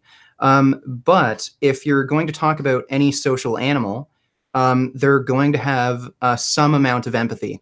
If they didn't, if they had absolutely no understanding of how another animal felt, then they wouldn't be able to have any kind of social interaction because they'd immediately just bite and rip apart the other animal. So they No, have to that's have not some amount of understanding that they can cause true. harm to another animal. They do that. They would need animals work off of instinct, primarily instinct and motivation. Yeah, You and you don't think empathy is a sort of rip instinct? each other apart. Sorry, What you don't think some empathetical reactions you have for other human beings isn't an instinct? animals do rip each other apart. I mean, Yeah, they do, and so do people. yes, but Look, you're injecting certain contexts that are trying to muddy my argument. to say that animals, if they don't feel empathy, would therefore rip each other apart. No, they have to have some amount of empathy to allow people into their social group. So they are capable of empathy. What? I just think that's such a wild leap. No. You have to have some amount of understanding of how another being is feeling to be able to interact in a social situation. That's one of the reasons why like people with autism or Asperger's are so like socially awkward. Like they have no ability to understand and empathize with another person, get a sense of what they're feeling and thinking. um, I mean, I don't know. I have to disagree with that. My brother has autism. Okay. Well. Anyway, Knowing what, let's. So again, like let's kind of empathy. focus back a bit here to the name the trait argument. So, what trait do you think is lacking in animals that, if lacking in a human being, would justify murdering an animal? Again, Or I sorry, a mean, human. it's self-awareness and empathy. Self-awareness and empathy. Okay. Yeah. So, what do you mean by self-awareness? The ability to understand even understanding the concept of death. The only animal that's ever been proven to understand the concept of death other than us is elephants. So wait. You think if like I try to like crush like even an insect, Mhm. I think they have some sort of sense that something bad is going to happen to them Okay, if but they get but smushed. bad bad and death and understanding the consequences of death and understanding life versus death are two totally different things. Okay, your definition of self-awareness is a little weird. Can you just explain that in a little more detail so I get a Uh, understanding? self-awareness is the idea of it's like okay, so there's the philosopher who ties himself up on ropes, so he's kind of just hanging, and he blindfolds himself and plugs his ears, and he evaluates that even though he's feeling nothing and he feels like he's nothing, he's still aware that he is alive. He has his own independent thoughts. He knows that he's still a being, right? Like that is the ultimate self-awareness, is without any physical stimulation you're still aware that you're a person. Um, Above that, understanding that your existence is limited, it's finite, it's understanding that there's consequence of life and death, it's understanding that your actions have consequence on other people. It's essentially like, so there's id, ego, and super ego. It's being able to achieve super ego. I mean, to be fully self-aware, I think, is to achieve super ego, which is achieving Uh, consequences of others, what you do, Okay, and your impact. literally every single social animal has that ability. So every animal we eat, cows, fish, chickens, pigs. So that's not an example. What do That's you not mean an they have that example. ability? You're talking in absolutes, like No, I'm you. not. They have that ability. And the cows have been like, yes, I understand that if I die, that's the end of it. Or So yes, I if a understand human life in being, general. so if a human being didn't grasp the concept of death, that's okay to kill them. I mean, I mean, we have our own emotional ties to human beings that is different. I mean, Okay, sure, but you mentioned emotional ties, self-awareness as a we trait. would, I mean, like vegetables, Okay, or you're moving into a different topic here. I just want to make sure we stay on topic no, with the claims you make. I'm answering the question. I think if we didn't have emotional ties to our offspring and we were removed of that, we would kill other human beings that weren't aware of their own self-awareness. But what gets in the way of that is our empathy, something that we've evolved to have. Okay, wait. You mentioned self-awareness as a trait, right? Yes. And you defined self-awareness as ability to understand death. It's ability Correct? to understand consequences, death, what your impact is on the world. Okay, to clarify, what I'm saying is that is, I feel like that's that is a trick question. Your definition, okay, your definition is so broad. Your definition is so that you broad that won't includes all. finish that sentence. You're trapping me. No, I'm not. No, yes, you are. You're trapping yourself, really. You're appealing to the empathy that we've all evolved to have, which is the want to protect our own species, regardless of whether or not that human being should continue in life, logically. Okay, look, I asked a very straightforward question. Name a trait. Well, no, listen, Anisa, I asked a very specific question. Name a trait that is lacking in animals that, if lacking in a human being, would also justify killing that human being. So you used the trait of self-awareness. You defined it as very broadly, so broadly that it actually includes all the animals you eat. And then when I pointed out the logical inconsistency in your argument, you then came up with another excuse, and you basically used social contract. I mean, and this empathy. Contract as to why we don't kill people that aren't self-aware. That's strictly what it is. It's the contract or the golden rule as to why we don't kill other human beings. Social contract is separate. So social contract is separate from the golden rule. You can kind of, I mean, you can kind of tie them together loosely. Yeah. I mean, it's not loosely. You can tie them together. Empathy and social contract are two different things. I'd say social contract arises from empathy, but you can separate the two. So, for example, you can have a social contract among slave owners or pedophiles. They don't have empathy for the people they're harming, but they do have a social contract among each other. And the reason they do that isn't because of empathy for one another. It's really just for their own kind of selfish goals. So social contracts don't necessarily have to rely on empathy, but I'd say generally speaking, they arise from empathy in most practical situations in society, but they can also be used purely for just total practical utility, just the benefit of the individual. Yeah, I mean, you can connect them, which so is are you saying, why I brought up. So are you saying empathy is the trait that, so we've kind of taken self-awareness off the table. So are you saying empathy is the trait? We didn't take self-awareness. Well, no, we did. Because look, no, we'll go through this again. I asked you name a trait that's lacking in animals that would justify killing a human being. If that human was lacking the trait, you said self-awareness. You defined it as ability to understand death, your impact on the world, consequences, and not only listen. Not only is that so broad of a definition that actually includes all the animals you eat, so they are self-aware, but assuming they're not, then I asked you, okay, so if a human wasn't able to understand those concepts, would you kill them? Then you said, no, I wouldn't, because of empathy. So now you've used another sort of reason. So self-awareness is totally off the table. So when self-awareness is applied as the trait for human beings, you said you still wouldn't kill the human being because empathy. So self-awareness is off the table. Now we can move on to empathy. No, I don't agree with that. I think that I was raised, and most of us are raised, and it's also the way that we've evolved, is to protect our own kind. We're not going to kill our own kind. It's not in us. And cannibalism in most species is seen as taboo, and killing your own species is seen as taboo in all of the animal kingdom. No. It's not seen as taboo. Look, it is. It's a huge deal. Look at how many wars. So look at how many wars there are. Look at how many large scale conflicts there are. If you go back, into pre-civilized societies. Okay, let me clarify. In your own social circle, in most primates. Within your social circle. Okay. Within your social circle, it's seen as wrong in most animal kingdoms to kill your own kind. Okay, so, I agree. Okay, so now you're talking about social contract, not empathy in particular. I think it all is encompassing. I mean, these are all. You can't walk me through this and not expect me to bring in. I mean, it's an intricate, multifaceted thing. Yes, that's fine, and we can go through each thing one at a time to make it very simple. Yeah, I mean. Again. Okay, The so main point I'm trying to make is we don't kill human beings that aren't self-aware because socially it's seen as wrong. Morally, we've decided as a group of people together, we've gathered that it's wrong to kill our own kind if there's not a justification for it.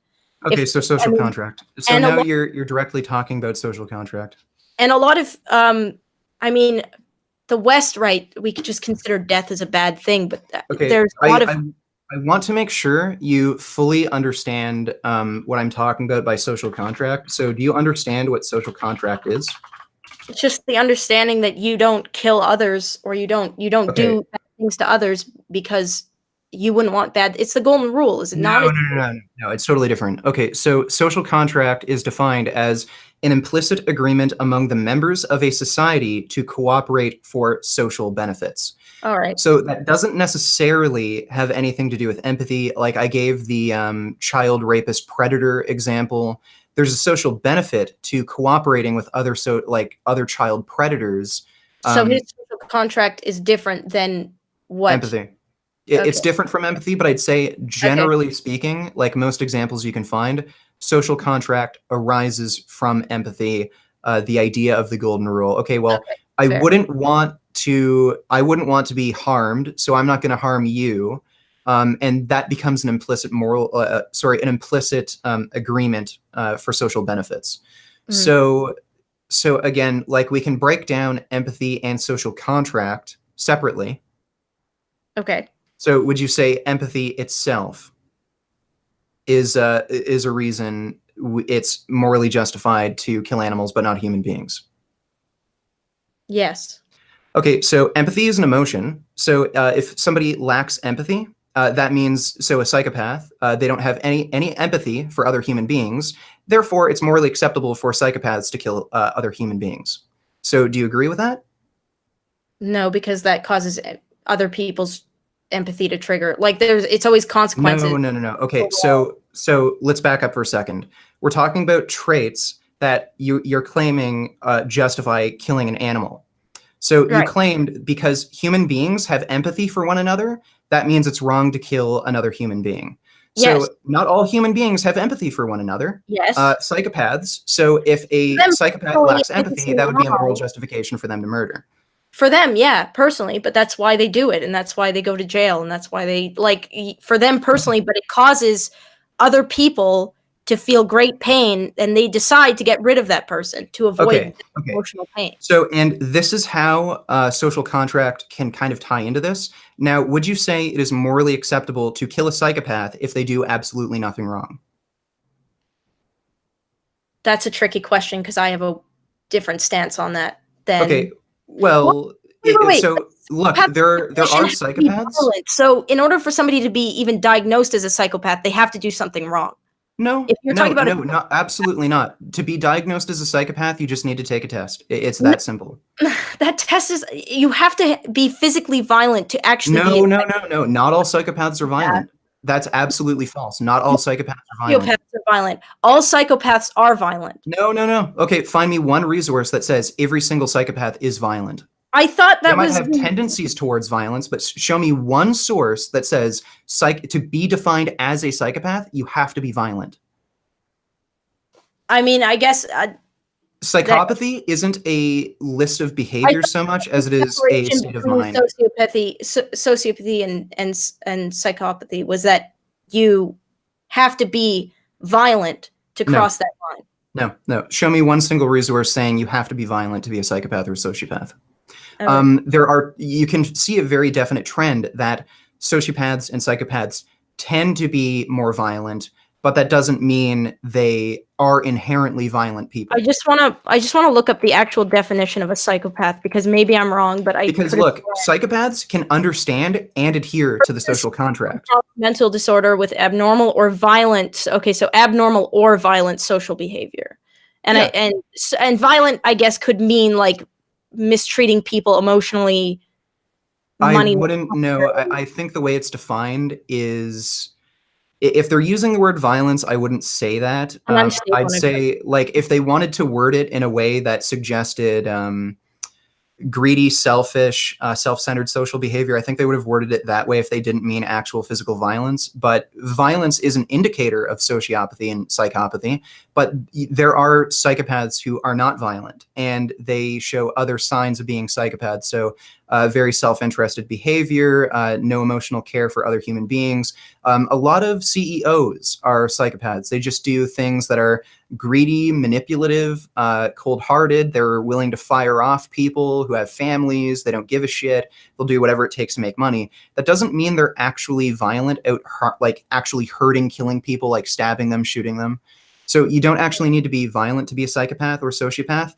And psychopaths and sociopaths do understand the social contract, generally speaking. So yes, they do. But it's also it's also like, not all psychopaths are totally void of empathy. You can have tendencies, but you can still have empathy. You can't. It's not like you're totally void. Okay, there was a really well-known serial killer. I think they called him the Iceman. Can't remember his actual name. He did get married, and he claimed that he loved his wife and children, and once they were gone, that was it. Like, he literally didn't give a shit about the rest of humanity. So I can kind of agree with you there. He was diagnosed as a psychopath. Look, wait. No, sorry. I think he was actually diagnosed as a sociopath. So I can agree with you to some extent. There might be a bit of range here. There's some subjectivity to this, but somebody can be a psychopath or a sociopath, not have any empathy for anyone, and adhere to the social contract, not commit any crimes. Do you disagree with that? Wait, no. But you gave me an example of somebody that has murdered people. No. Look, I gave you an example of somebody who murdered people, but also had some amount of empathy to back up your opinion that there is a range for psychopathy, sociopathy.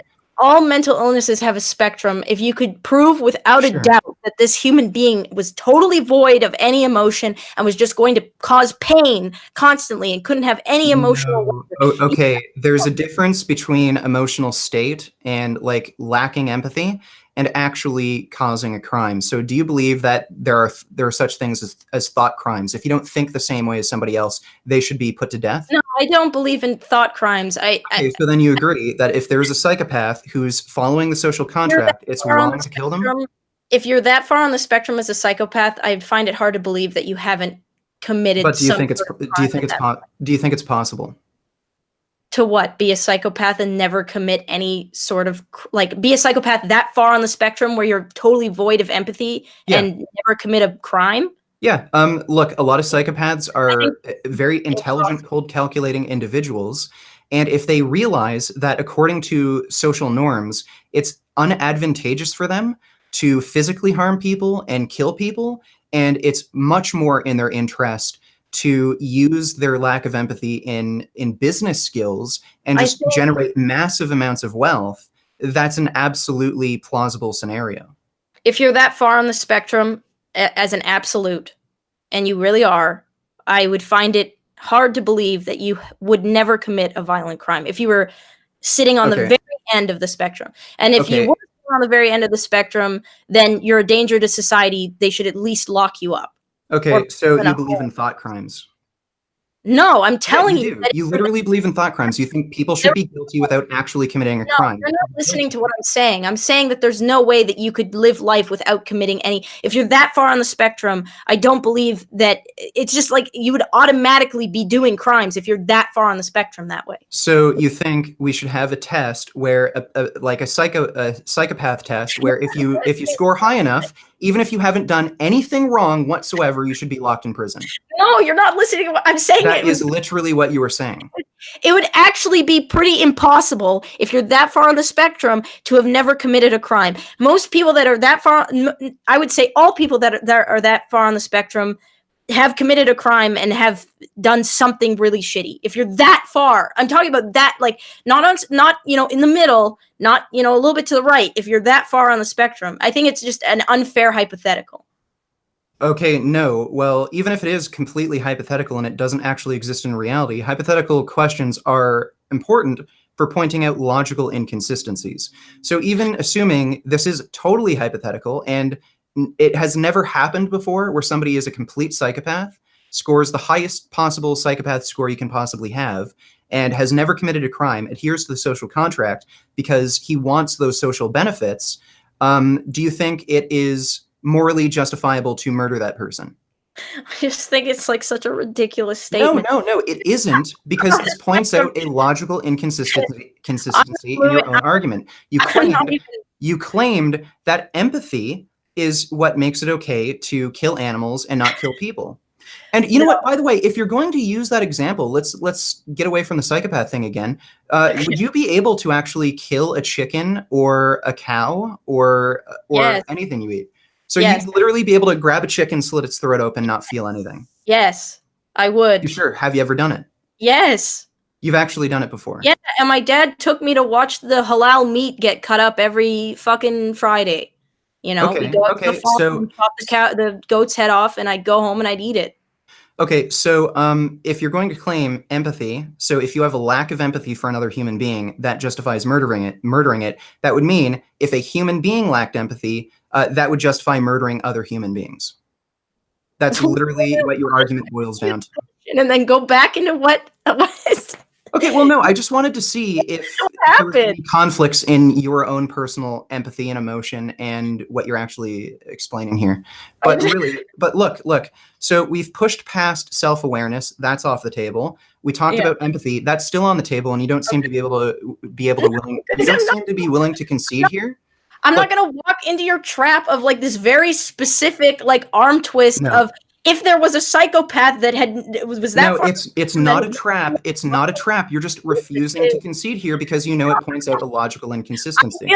Listen, I feel empathy for other human beings because I know for sure that they feel the way that I do. I respect that there is a value of life, and I respect that they don't want their life to end, and they could contribute to society, etc. A cow's not going to contribute to society. It's not going to fucking cure cancer. It doesn't know, how valuable its life is. I don't feel empathy towards. Okay, so if a human being didn't contribute to society, that would make it okay to kill it. So if somebody lived out in the woods in the bush and didn't contact society at all, that would be okay to kill him? Is there though? Sorry? The potential. What do you mean the potential? The potential to contribute to society is there. Okay. It's a human being. Okay, so this makes no sense. So you said it's okay to at least imprison, if not kill a psychopath, because they could potentially commit a crime. Yes. But at the same time, you're saying if a human being isn't contributing to society, well, they have a potential to do good. If you were that far on the spectrum that you were totally void of empathy, you were the ultimate psychopath, I would find it hard to believe that you had never committed a crime. Okay, just answer the look. It doesn't. If they mass murdered a whole fucking school of kids. It doesn't matter how unlikely you think it is. This is at the very least a hypothetical question that you're refusing to answer. So look, I'm gonna spell it out very plain and simply for you. If you think empathy is what makes it wrong to kill another human being, so you have empathy for another person, therefore it's wrong for you to kill that person because you care for them. Well, okay, a psychopath has absolutely no empathy for anyone. Is it morally justified for him to kill other people because he completely lacks empathy? I mean, in his head it is, but to the rest of us... Right. But look, so morals and ethics, they require a social context. So you can't just say in his head it is. Well, you know what? In a child rapist's head, it's fine to rape children. Do you believe it's okay to rape children? I mean, in his head it is. Okay, well, we're not talking about their heads. We're talking about your head.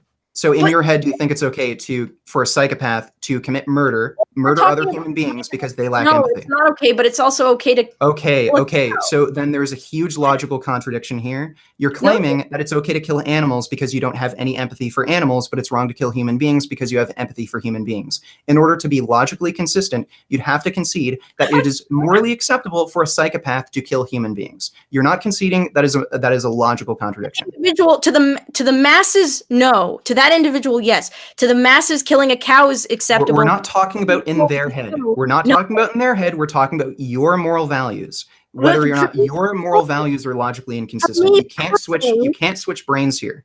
I'm not switching brains. I'm saying for me personally, I'm not okay with raping babies or killing people. I'm okay with eating cows. And to the majority of people, it's okay to eat cows and kill Okay, cows. so that's an appeal to It's popularity illegal. fallacy. Okay, so that's an appeal to popularity. So we've already established how that's not a valid argument. You don't Again, feel so empathy again, to the same degree to animals as human beings. That's that's just a fine fact. if you don't. That's fine if you don't. But if you're going to claim that a lack of empathy that you personally have to animals is a justification for you to kill animals, then that would also be a justification for psychopaths to kill people like you. So Well, if in order to be morally, so in run order our to be logically people, consistent, there'd be the purge, and it would sorry, be what we do, but it's so not an overall consensus. sorry. Start again. If You there mentioned something about the was a purge. consensus for us to like, it was okay to murder me, and people decided, let's all have Anisa hunting day. It would exist. There'd be the purge. Then it would be a thing. But we don't have that because we've decided as a group that it's not an okay thing to Okay, do. so now you're appealing to social contract. So I think at this point, empathy is off the table. It's not. Clearly, no, you clearly agree that empathy is not a justification. There's a clear logical contradiction. All of a sudden, I make a statement, and you're like, okay, well, this is the thing. So Okay, now we're Anita. going to go on to this Sorry, thing. Anisa.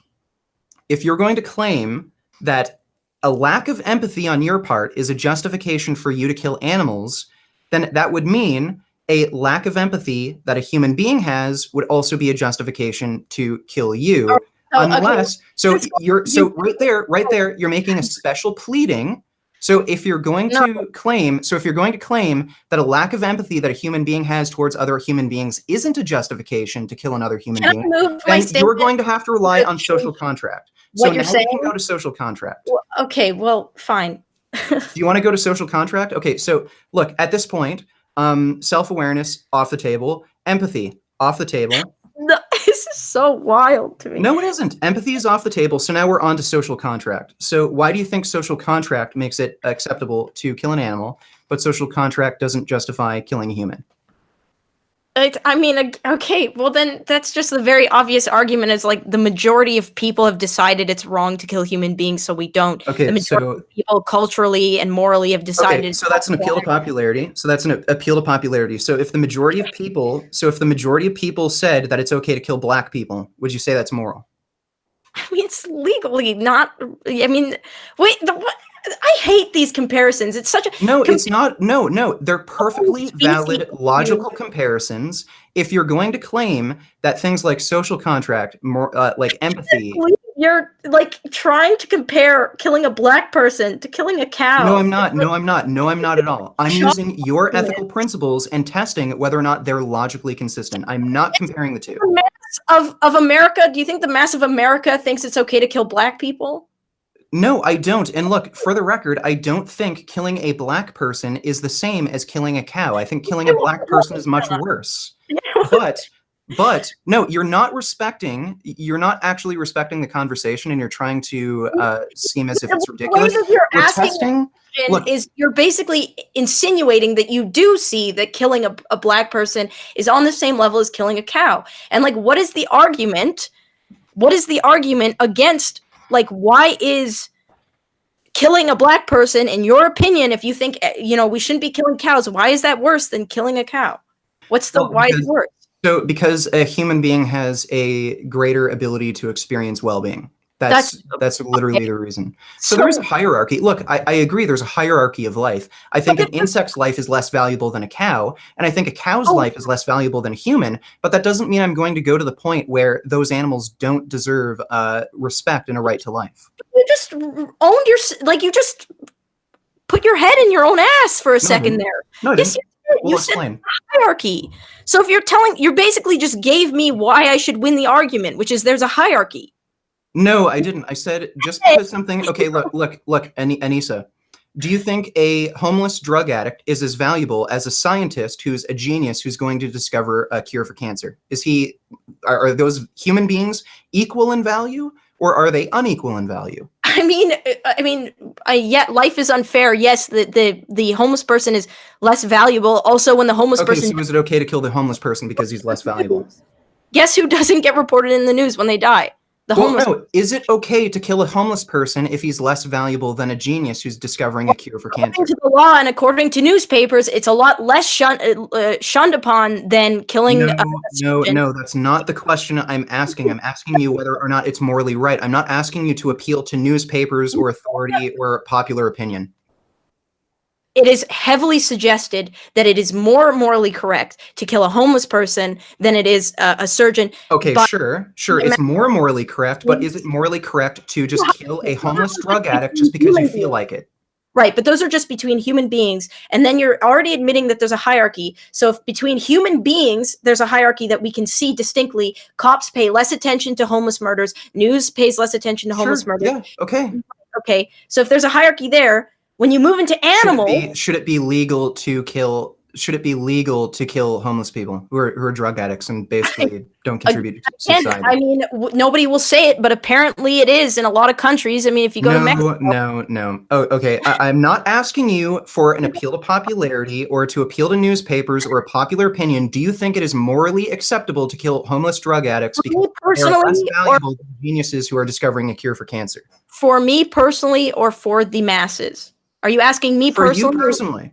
I personally would not do it. I don't think so. But for the masses, I think okay. So I don't think the masses would be in favor of killing homeless drug addicts just because they're less valuable than a doctor. I think most people would say they're disadvantaged people who are down on their luck, and there should be social services to help these people to get them back on their feet. People say that, but I again, if we believe that, we would put in a lot more effort into the police force. Well, there are things like United Way who help homeless people. Like, what are you talking about?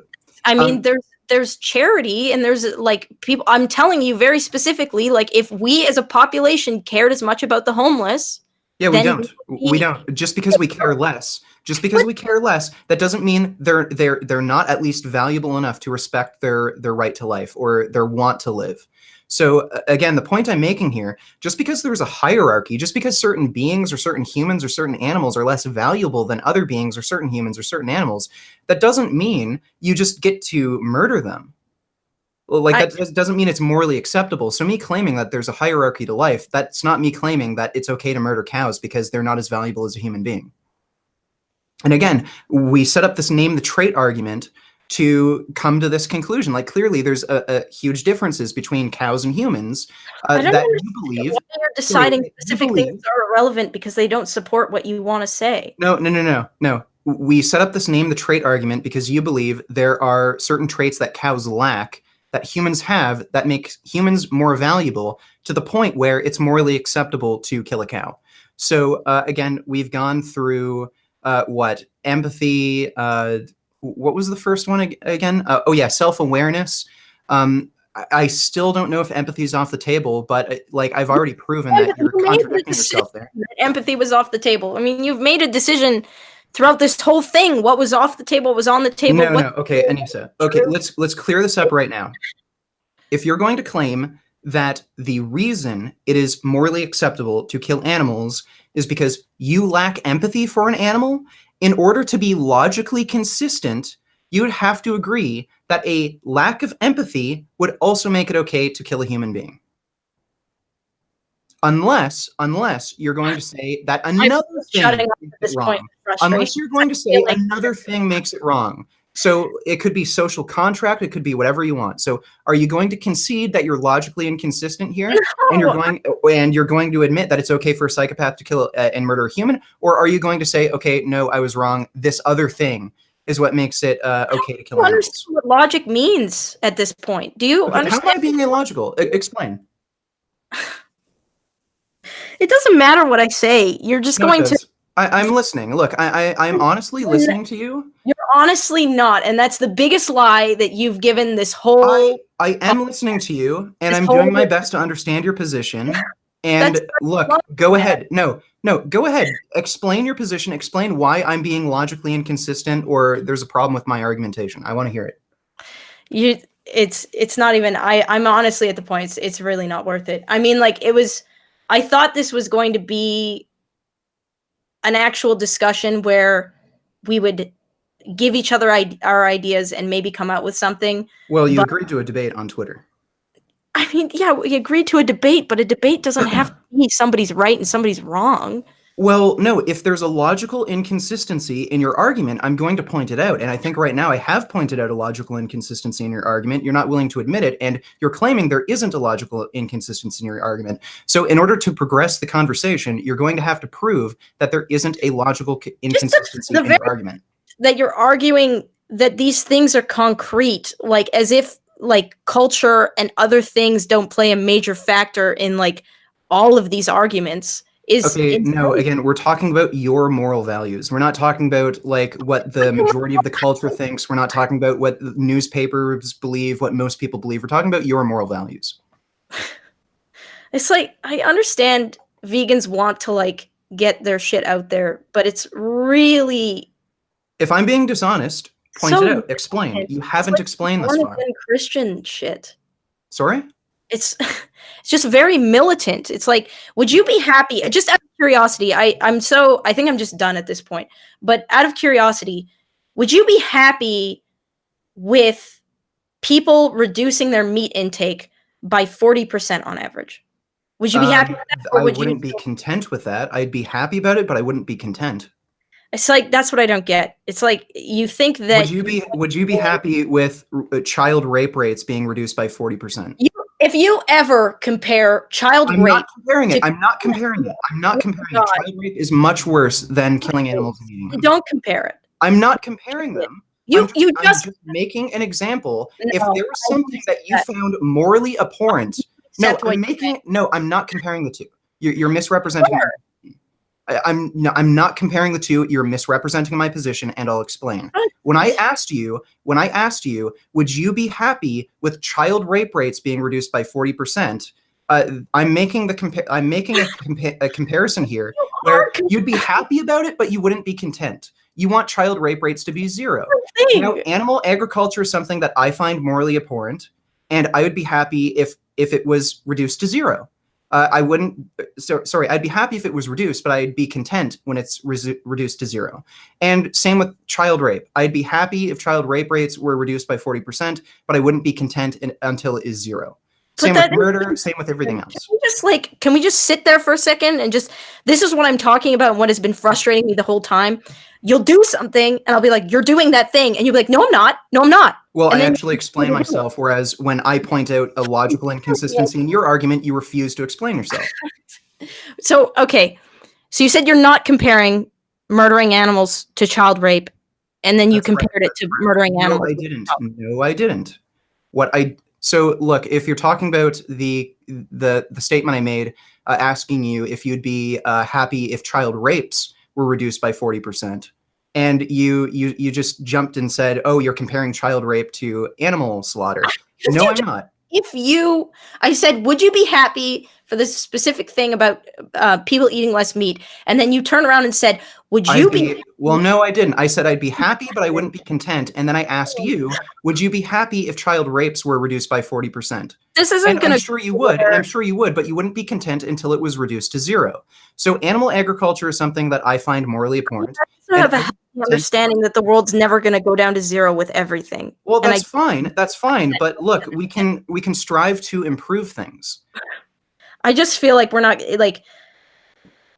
It's like smacking my head into a wall. It's very infuriating. Okay. I don't know how people do this. Anisa, the problem here is you've made a set of arguments that are logically inconsistent, and you're not supporting. You're not giving an explanation for why you're not logically inconsistent. This is how debates work. I point out logical inconsistencies in your argument. If I'm wrong, I'd love to hear your explanation for why I'm wrong. That's such a yikes. But you're not doing that. All you're doing is saying I'm ridiculous. I'm being militant. Let's go back to the empathy thing. No, you know what? The world you live in, you can keep living in it. I don't think you're ever going to change. That's fine. Okay, well, that's not an argument. But it's not an argument. I'm good, man. This is like so not, I think, how you want to conduct yourself if you want to like. How have I conducted myself in a fashion? Okay. If you want people to get more on board with what you're doing, the way that this has gone, and I think the way that I just think you could, I don't know, it's not even worth it. It's, you know what? Okay, you're attacking my character again, and again, that's not an argument. I'm just saying that your approach is very, like, yeah. Aggressive? You don't like how I'm actually pointing out logical inconsistencies in your argument and how you're not providing counter evidence? It's right there. You're right there, man. Well, yeah, you're not providing evidence, and you're not providing actual arguments. You're appealing to fallacies. This is one of the most, like, it's just not Anisa, like, I want to know what was logically inconsistent in any of my statements. I want to get this settled. You claimed you are like, it's just the epitome of passive aggressive. I'm not being passive aggressive. I am giving you arguments. I'm giving you evidence. I'm pointing out why you're logically inconsistent, and you're not providing any evidence, any arguments back. Horrific relationship. Anisa, Anisa, I want to get this. Look, I want to get this settled. If I say it's okay to kill animals, if I say it's okay to kill something because I lack empathy, but it's not okay to kill something else because I have empathy, you don't see that as... It's not going to get settled, man. You know what? The truth you're not actually... Well, no, look, you're not coming up with any counter arguments, and you're just saying I'm not making any sense. So I want an explanation for why I'm not making any sense. It feels like you're projecting. I didn't say you're not making any sense. I said that you're twisting a lot of what I'm saying. Then correct me. I'm interested in having an honest conversation about this, but you're not correcting me. That is the second biggest lie you've said. No, I'm not. So prove I'm lying. How am I lying? So again, prove that I'm actually twisting around what you're saying, and you're not giving examples. You're just claiming that I'm doing this. The word fallacy has been brought up a million times. That's because you've made appeal to popularity fallacies and appeal to nature fallacies. That's why. I get it. We have different opinions. It's not going to change. Clearly, I'm too stupid to understand what you're saying. No. Like I'm not too stupid. You're not too stupid. Like, we're good. Look, I think you're getting upset and a little too emotionally invested into this. I'm just really tired. Like, that's... Okay, well, look, when you're complaining that I'm pointing out logical fallacies that you're making, that sounds to me like you're uncomfortable with me actually making arguments. We're good. I'm so at that point. If this is your view of winning, which is talking very aggressively for a period of time, very confident, you've won, man. Like, I've made arguments. Well, no, I've made arguments and presented evidence. You haven't. So yes, I have won on that basis alone. Well, then there you go. Okay, so you agree that you don't have any evidence for your claims, and your arguments are completely logically inconsistent? Look, if you don't agree on that, I want to continue this conversation. I don't want to misrepresent your views. I actually am interested in having an honest conversation about this. Yeah, I'm done. Okay, well, thanks. Like, I really appreciate you coming on. I'd love to talk more about this. If you're more comfortable doing it offline, off stream, I'd love to do that in Discord or whatever. And I hope you'll come into Ask Yourself's Discord, talk to Dr. Avi about more health and nutrition stuff. He's also very well read on philosophy as well. So if you're interested in any of that, I'd really appreciate you coming on to the Discord. Yeah. Thank you. Okay, and hopefully we can play some Black Ops 4 and shit too, because not everything has to be super serious like a formal debate like this. Yeah, sure. Okay, dope. Thanks a lot. If you just want to back out, I'm just gonna read some super chats. I'm sure I have quite a few by now. Okay. Okay. Thanks a lot. See ya. Okay. So I'm going to go over to my super chats. Basically, so like I expected this to happen where she just wasn't well read enough on the nutrition science and health outcomes to really come up with an argument. The philosophy stuff, I kind of expected that as well. I saw her live stream on Twitch talking about her ideas on animal ethics. Like, look, what ended up happening is we got into the name the trait argument, and when that got brought up, she used, what was it? Self-awareness as the trait that justifies killing animals. her definition of self-awareness was so broad it actually included the animals she ate, so that disqualifies it right away. And then when I just switched the context to humans, okay, well, if a human lacks self-awareness, does that make it okay to kill a human? Then she used empathy. Okay, well, just because a human doesn't have self-awareness, that doesn't mean I wouldn't have empathy for that human being. So she's literally saying personal emotional feelings dictate whether or not it's morally acceptable to kill another being, whether it's human or not. So then I gave the example, okay, so if a psychopath has absolutely no empathy for another human being, it's morally acceptable for him to kill a human being. She wouldn't concede to that. She kept making up excuses like it wouldn't happen. She wouldn't even accept it as a hypothetical question. And like that's where the whole debate just kind of got stuck. And, like it happens. I don't expect people to really concede during a debate. It's difficult to admit you're wrong.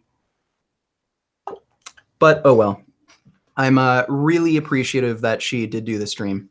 So Sick Vibe 1 donated $2. He says, I expected that anyway, Savage Richard. Well, I did. So, but thanks for the donation, Sick Vibe. Justin View donated $50. He says, Richard's calmness and logic is on point. Keep up the great message. Thanks, Justin View, and thanks for the huge donation. Like, I was trying to be as polite and calm as possible.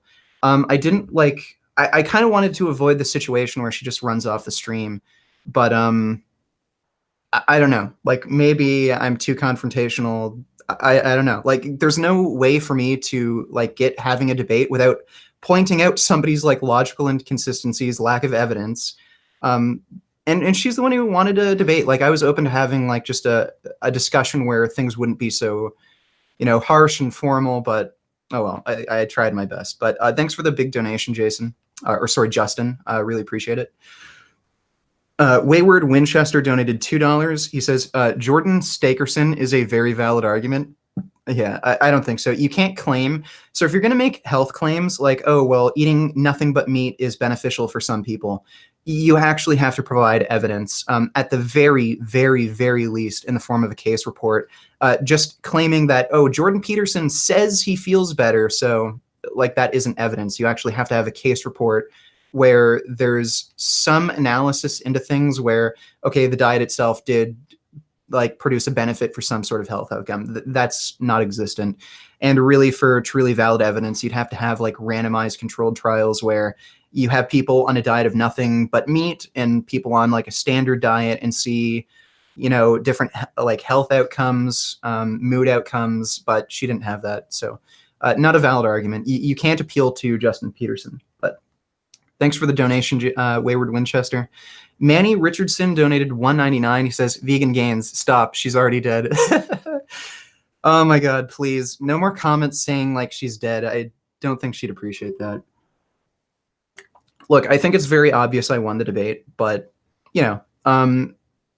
be magnanimous about it. I appreciate the donation anyway, Manny. Adon Toscano donated $1.99. He says, shout out to Sean Ranklin. I don't know who Sean Ranklin is. Let me see who Sean Ranklin. I guess that's a YouTube channel. Oh, is that fat dude who streams? Okay. I don't know if he has any issue with Anisa. I don't know. I know he's a Twitch streamer, but yeah. Thanks for the donation, though, Aiden. Or Aiden. Ryan Morissette donated $5. He says, imagine being offended by you're unprepared to debate this topic, so we should move forward. I don't know. Maybe I should have worded it a different way. I guess you could take that negatively, but look, I don't expect most people to be well-read on nutrition. I also consider Destiny to be a fairly smart guy. But if he's going to debate me on nutrition, something that he's not really well read on, obviously, a situation like that's going to happen. And, I'd say, okay, look, you clearly don't really understand a lot of the research here, and we should probably just move on to something else that you're more familiar with. So I didn't mean that as offense to Anisa or anything. I was just saying, okay, look, you seem kind of unprepared here, so why don't we just move on to ethics, something that is a little easier for you to talk about. But thanks for the donation, Ryan. Airrunkle donated $2. He says, this is why she doesn't eat rats or cows. Oh, well, she does, or sorry, crows. Yeah. Again, like the traits she picked either made no sense to begin with because like by her loose definition of self-awareness, the animals she eats would fit under that category.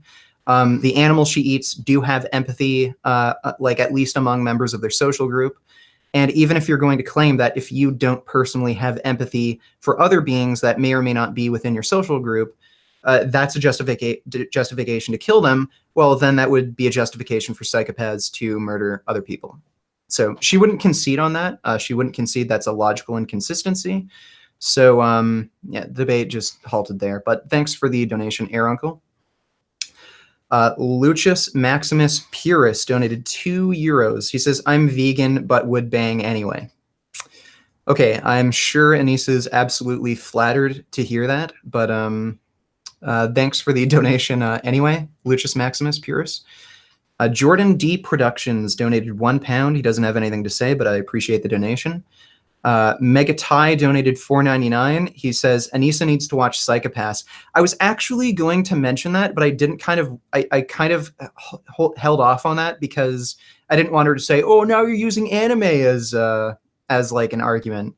For those of you who don't know, Psychopaths is an anime where they created this technology to scan your brain to see whether or not you're at a certain level of psychopathy. And if you're at a certain level, then you're imprisoned immediately and all your rights are taken away. That's basically what Anisa was getting across. She didn't want to flat out admit it, but she was literally claiming people should be guilty of thought crimes, even if they do nothing wrong. So again, that's just another thing she wouldn't concede on or change her opinion on. But I do recommend checking out the anime Psychopaths. It deals with that exact hypothetical question. It's very interesting. But thanks for the donation, Megatai. Ansel Pius donated $20. He says, you waste your time and our brain cells arguing, not debating with ignorant individuals. It's painful to watch. Such a blend of bias and fallacies leave her mouth. She indeed is proof her brother's autism is familial. Oh, Jesus. Like, look, I wouldn't be that harsh. Like, everybody has their own biases, and I'm sure eventually if she saw enough of the evidence and kind of was willing enough to have more of these arguments, she'd probably be convinced of our side. So I wouldn't say she's totally, like, she has autism or something. It's just that, you know, it takes people some time to kind of warm up to these sort of things. I wouldn't expect her to totally change her opinion after one debate. So, but thanks for the donation anyway, Ansel P.S. Solar Sin donated $1. He doesn't have anything to say, but I appreciate the donation anyway. The Arena Uncensored donated $2. He says, throw in the towel already, she lost. Yeah, like, I mean, yeah. But thanks for the donation, Arena. Like, I think she really lost the debate, at least in the ethical portion, when she flat out refused to admit that she created a logical inconsistency with her empathy argument. Connor Vlogs donated $14.99. He says, been watching your videos for a long time. They've always helped me through the hard times. Thank you, Richard. Thanks a lot, Connor Vlogs. I appreciate the big donation, and I'm glad I can help you out. I'm definitely going to have a lot more workout videos in the near future, but there are some people that need destroying. Jeff Nippard, a lot of people have been asking me to wreck one of Jeff Nippard's recent videos, so that's coming soon. Stay tuned. And another Worst of the Fitness Industry is coming out soon. Right now, I really just need to get a monkey suit for it. But thanks, Connor. Carl donated $2. He says, are you Phoenix Wright? Play some Ace Attorney. You know what? I tried watching the anime Ace Attorney, and I didn't like it. It was kind of too kiddish, not serious enough. I don't know if I'd want to play Ace Attorney. I don't even know how a lawyer game would even work. Maybe I'll look into it. Maybe it's fun, but you know, most of the games I play are just like military shooters, so I don't know if I'll play it, but appreciate the positive comment and the donation, Carl. Juvenescence donated $2. He says, swap cows for cats and she would have understood. No, she probably wouldn't. I remember on her Twitch stream, like I know a lot of people haven't watched her Twitch stream, but she said it's not good to eat carnivorous animals. And the funny thing there is, if she's going to claim that it's not a good idea to eat other animals that are predators that eat other animals, that would make it not okay to eat chickens or fish, because chickens and fish prey on other animals. And cows are often fed parts of other cows. It's reincorporated into their feed. So technically, just because of industry practices, she'd be against the consumption of beef. Like, so yeah, just from top to bottom, a lot of her arguments didn't make any sense. But thanks for the donation, Juvenescence. Megatai donated another $4.99. He says, please debate Sargon of Akkad. No more of these I feel like types. I think Sargon wouldn't debate me because he's actually on my side. He agrees that veganism is sort of a moral imperative, but he just doesn't do it himself because he's a hypocrite who lacks integrity. So I don't know if I'd debate him. I could challenge him to a debate on Twitter, but I don't know how well that would go. At this point, I'd kind of be more interested in debating Destiny again, I think. So yeah, I think next debate I'm going to try to set up will be with Destiny. I also have another debate set up with the Ethy guy. But yeah, I think Destiny is going to be one of my debates coming up, I think, anyway. But thanks for the donation again, Megatai. Autism the Hedgehog donated $1.99. He says, she got Hackeye. I don't know what Hackeye is. I hope this isn't a sex thing. Oh, it's a move from Dragon Ball Z. Okay. I haven't watched Dragon Ball Super, so I don't actually know what that is. But I expect it is a very potent and effective move. But thanks, Autism the Hedgehog. Stian Carlson donated 50 NOK. He says, just wanted to thank you for your work. Never stop. Thanks a lot, Stian. Of course, I will never stop. And I'm trying to upload every single day as well. So thanks for the donation, Stian. The Joker128 donated 50 SEK. He says, she was the one being emotional and throwing ad homs personal attacks at you, but then had the audacity to claim you were the one being aggressive. Oh my God. She's admitted to being kind of an emotional person.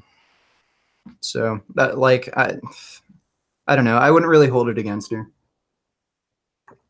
Like, again, I don't think she really knew what she was in for exactly. She was kind of caught off guard. And look, it's easy to get emotional in these sorts of things. So what have you. But thanks for the donation, Joker. Chris Grant donated £5. He asks, who do you think would be the hardest non-vegan to debate with? I'm not sure. Like, really, the hardest debate I've had yet was probably Destiny, at least from the perspective of pointing out any logical inconsistencies with his own arguments. I'd like to debate him again to see if his arguments have changed at all, or if I have some... like, really, I think he's a good debate partner, or sorry, a good debate opponent, because he's kind of slippery. It's hard to pin him down on some things. He's a good person to debate, to kind of hone your debate skills. So I'd say Destiny would probably be the hardest that I know of so far. But thanks for the donation, Chris. Darshan Raju donated $2. He says, research versus I think, I feel, I believe, yeah. I mean, that was definitely going on. But again, I don't expect her to know much about these nutrition topics. Like, again, this is my job. I do it every fucking day. I don't know what she does really, but like, I know she's a Twitch streamer, but I didn't expect her to be too well read on this. But thanks for the donation, Darshan. Leonardo da Vinci donated €5. He says, hey, do you think it's worth supplementing BCAAs or leucine? No, if you're getting enough protein, BCAAs have no benefit. They can also raise your IGF-1 levels through the roof, and that's a bad thing for cancer. If you're getting your BCAAs through a soy supplement, you might have the benefit of isoflavones mitigating that risk, but just because as long as you're getting enough protein, BCAAs don't have any actual muscle building benefit. I'd say just no.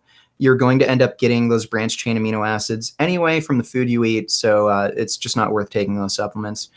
The only time it might be worth taking a supplement like that is if you're dieting and not getting enough protein. But at the same time, I think there's some research showing that supplementing with BCAAs can slow weight loss.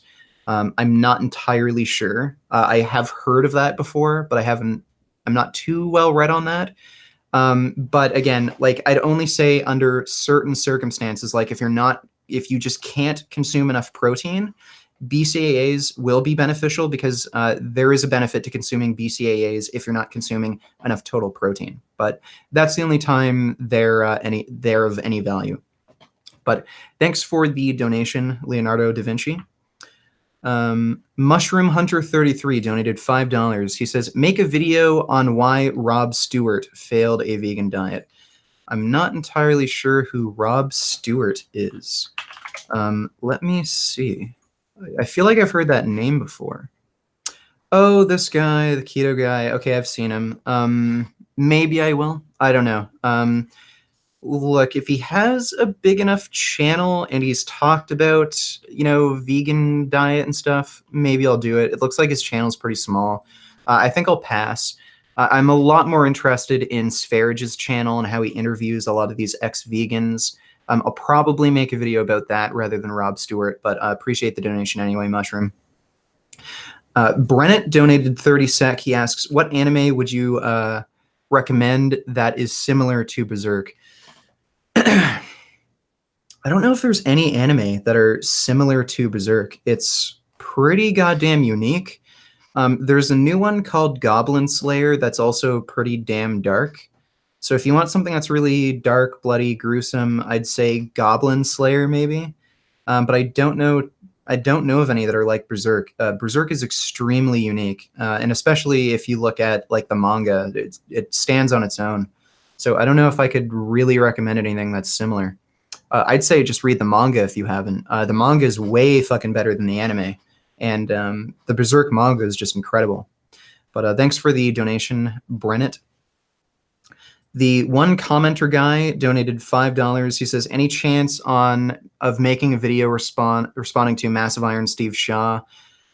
No, just because, like, again, he's a smaller channel and all he really did was just misrepresent my position. He made a bunch of weird assumptions of me suggesting that you need to perform like 15 sets per muscle group per like training session. It was really weird. I don't think there's any point. I am going to respond to Athlean X's new video on training splits. That's one that looked pretty ridiculous to me. I didn't watch the whole video, but it looked like he was actually suggesting bro splits, which would explain a lot. He doesn't seem to be a great strength coach. But thanks for the donation, commenter guy. Think of Why donated $5. He asks, couldn't cope with discovering that she's a psychopath to animals. Oh, she couldn't cope with discovering that she's a psychopath to animals. Maybe. She literally is a psychopath to animals.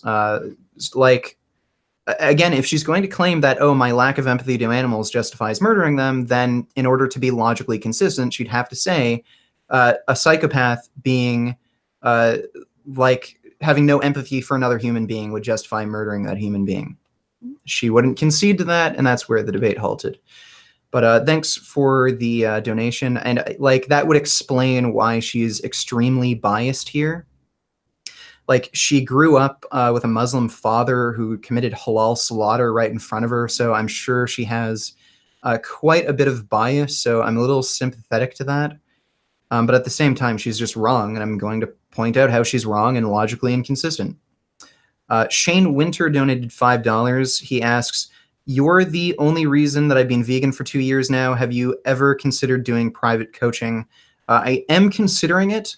I might start doing it in the future. And I am planning on writing my own ebook eventually. Not going to give a timeline of when any of this is happening, but there's a very good chance this is going to happen in the future. But glad I could help you, Shane, and thanks for the donation. Enrique Segovia donated €2. He asks, do you keep supporting AV after their problems? Why? So I think you mean Anonymous for the Voiceless. Look, I'm not too, like, I don't know too much about the problems they're having. I know a few people criticize them for not being open about their, like, finances, and some SJWs criticize them for bullshit. I don't know too much about that. I've been to a few of their activism events, and look, it seems like a good idea to me, so I'd still support it. So I don't know. Like, I think they're fine to support, go out to their meetups and do activism. I don't see anything wrong with what they're doing, as far as I'm aware. But thanks for the donation, Enrique. Mel donated $5. He says, I think Anisa came in a little too defensive. She seemed to think you were only here to pwn her when you really just wanted a respectful debate.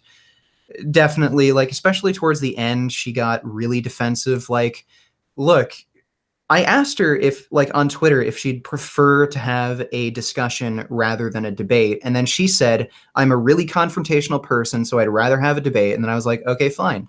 So if you're going to do that, like, look, right away when you're making statements that are false, that are self-contradictory, I'm going to point it out.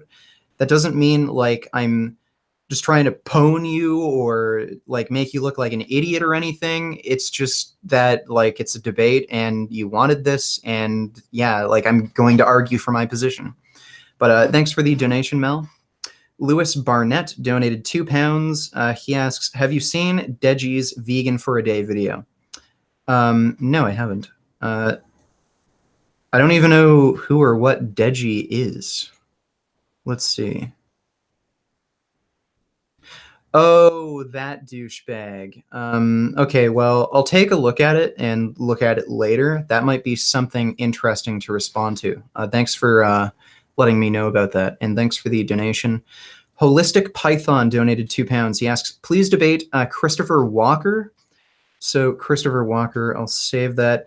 He has a channel that heavily promotes meat eating. It would be the hardest debate on nutrition you'll ever have. For real, congrats on your composure debating, Anisa. Okay, I'll look at this guy, Christopher Walker.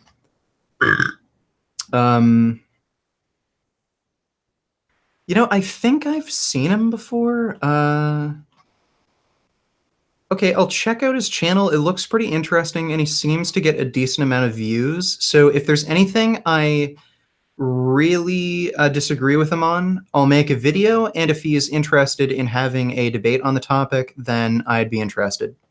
So thanks for letting me know about that, and yeah, thanks again, and thanks for the donation. Yayo donated $5. He says, out of topic, but should I continue a relationship with someone with BPD? Is it worth it? I don't know what BPD is. BPD. What is BPD? Oh, borderline personality disorder. I don't know what borderline personality disorder even is. I really can't give too much of an opinion or how severe it is. Look, you do have to look out for your own personal interests. So if this is really fucking up your life, like you have to lose friends, you're losing money because you, like, I don't know if you run your own business or work at a job and this is somehow affecting your livelihood, if it's giving you overall more of a negative outcome from being in the relationship, then regardless of whether or not this person has mental problems, I think you should look out for your own interests and find somebody who's more compatible with you. So that would be my advice. I don't know what borderline personality disorder entails, but I just take a look at positives, negatives. Does it weigh out in your favor? If it doesn't, then I'd say just move on. So hope that helps, and thanks for the donation. Bo donated $5. He says, it's just a matter of time before you eat meat again. You know as well as us that your diet is making you sick, bloated, and farty. I'm not sick. I'm getting healthier and better and stronger. My diet isn't really making me farty. There were some things that I was eating, like protein powder, that was making me fart a lot, but I don't have that issue anymore. So no, I'm gonna be vegan for my entire life. Thanks. But thanks for the donation anyway. Autism the Hedgehog donated $1.99. He asks, you should debate Primal on religion. We kind of already did. And he made it very clear that he's not interested in having any future debates because he's just a cuck and he knows he'd lose miserably. So I'd like to, but he'd never do it. But thanks for the donation, Autism the Hedgehog. Carl donated $2. He says, watch some hentai on stream, hentaihaven.org. Yeah, that would get my channel striked, and then I wouldn't be able to live stream, so I'm not going to do it. Hentai Haven isn't even that good. You should check out Haname TV. Much better. Way more video selection and everything. But thanks for the donation, Carl. Evian Vegan donated £1. He didn't have anything to say, but I appreciate the donation anyway. Prod by Kid Ali donated $2. He says, call into Molyneux and ask him to name the trait. That would kind of be funny. I'm sure Stefan Molyneux thinks it's okay to eat meat, so maybe I'll do that. I'll see. Yeah, that's actually a good idea. But thanks for the donation, Prod. Zach Loveless donated $5. He says, hey, boyo, Anisa viewer here. Lot of fair points being said in your field. That being said, you were really condescending. Okay, well, I didn't mean to come off that way. She was wrong, and I'm going to point out when she's wrong. And look, I could tell she was getting uncomfortable at certain points, like especially in the later portion of the health debate. And I just said, like, look, I don't expect you to be well read on all of this. So if you're more comfortable just continuing the ethical thing, then that's fine. So I didn't mean to come off that way, but she was just wrong about a lot of things, and she was self-contradicting herself. So I pointed that out.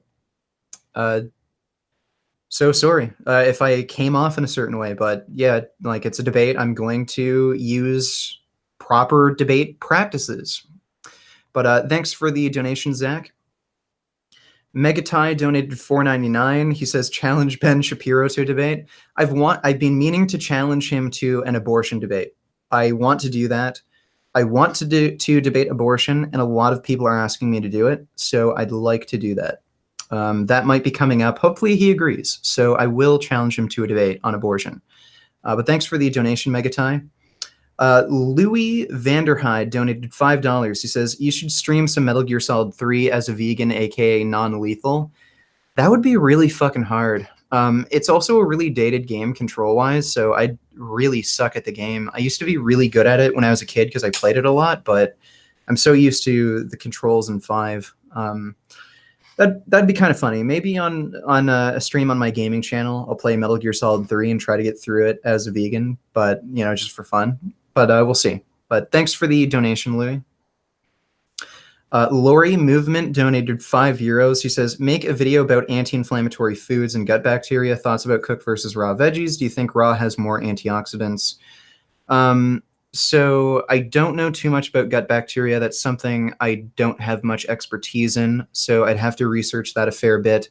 Thoughts about cooked versus raw veggies. I think there was a big study recently that came out that showed cooked veggies are more beneficial for health than raw veggies.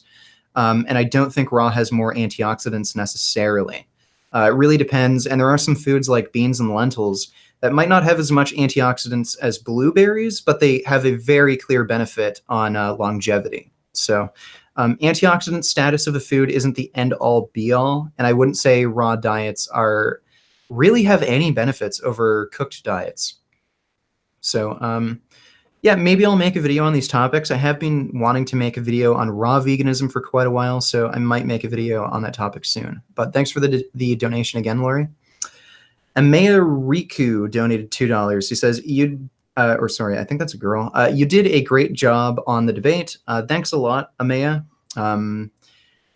Tried to be as honest, straightforward, and polite as possible, but apparently I kind of failed at the politeness kind of thing, but it's difficult.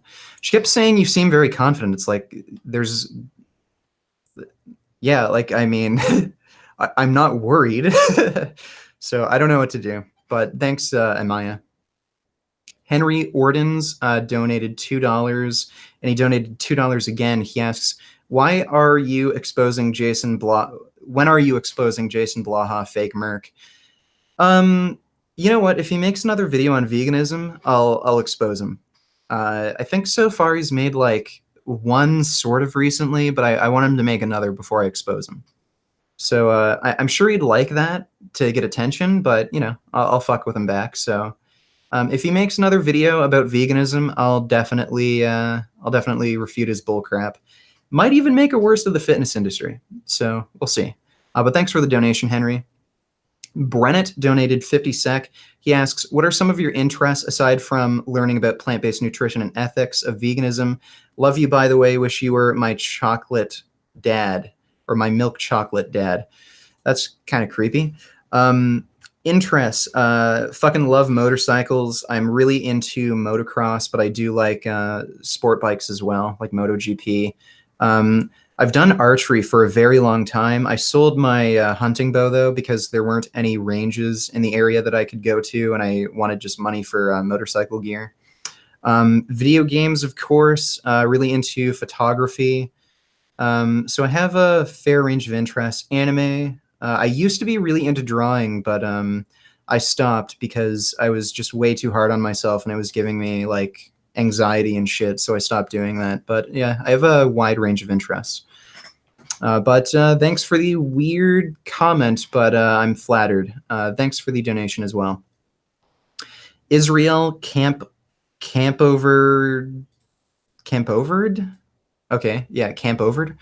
Donated $10. He says, I agree that humans don't need meat for a healthy diet. However, if the evidence irrefutably showed that meat was necessary for humans to be healthy, would you be okay with eating animals?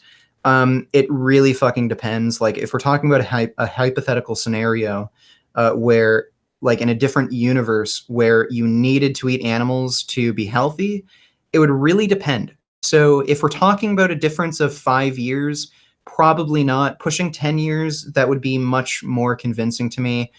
More than 10 years of extra life, then I'd say I'd probably eat animals, but as little as possible for my own well-being. But the benefit here is it turns out plant-based diets are at the very, very, very least just as good, but the overall data shows they're better. So and again, it would really, like, that sort of question, it would really depend on how much your health is affected. I do think my well-being matters, and if it comes down to like literally not surviving or me eating animals, then obviously I'd eat animals. But if there's sort of like a range here, I don't think I'm infinitely valuable, so I wouldn't just kill animals if it would add like an extra few years, just because I don't think I'm so valuable that it's worth killing hundreds or thousands of animals over my lifetime just so I can live a few years longer. But thanks for the donation, Israel. James Fisher donated $5. He says, can you react to this video? I'll post it in chat. No. This is just going through super chats after the debate. If you want me to react to a video, just send it to me on Twitter and maybe I'll make a video about it. But thanks for the donation, James. Amaya Riku donated another $1. Appreciate that, Amaya. Jay Steve donated $1.99. He asks thoughts on Eric Berg. Eric Berg is a dishonest fucking moron, and he knows he's being a dishonest moron. And the only reason he's being dishonest is because he knows how to make money. Look, he claims he's a doctor. He's not a doctor. He's a chiropractor. Chiropractors aren't doctors. He uploads 2 or 3 videos per fucking day on YouTube, and he makes 18 million views per month. Look, the guy knows how to make money, and he's making money by not being a doctor. He's making money by being a fucking moron on YouTube. So completely untrustworthy individual, and I will make a worst of the fitness industry on him. So, and you can expect that to be out soon. But yeah, that's my thoughts on him, and thanks for the donation. Sick Vibe 1 donated $5.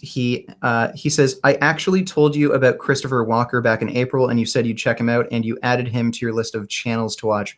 I think I lost that because my watch later thing filled up, so I had to make another watch later fucking thing, and I just totally forgot about it. But I'll check him out and look at some of his content and appreciate the donation again.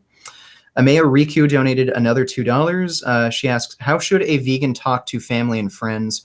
Look, I'd approach the situation sort of in a friendly, non-aggressive manner. Like, if it's kind of appropriate to bring up veganism, then I think that's when you should do it. Randomly interjecting and talking about veganism, it might annoy people. Like, again, you kind of have to play the long game.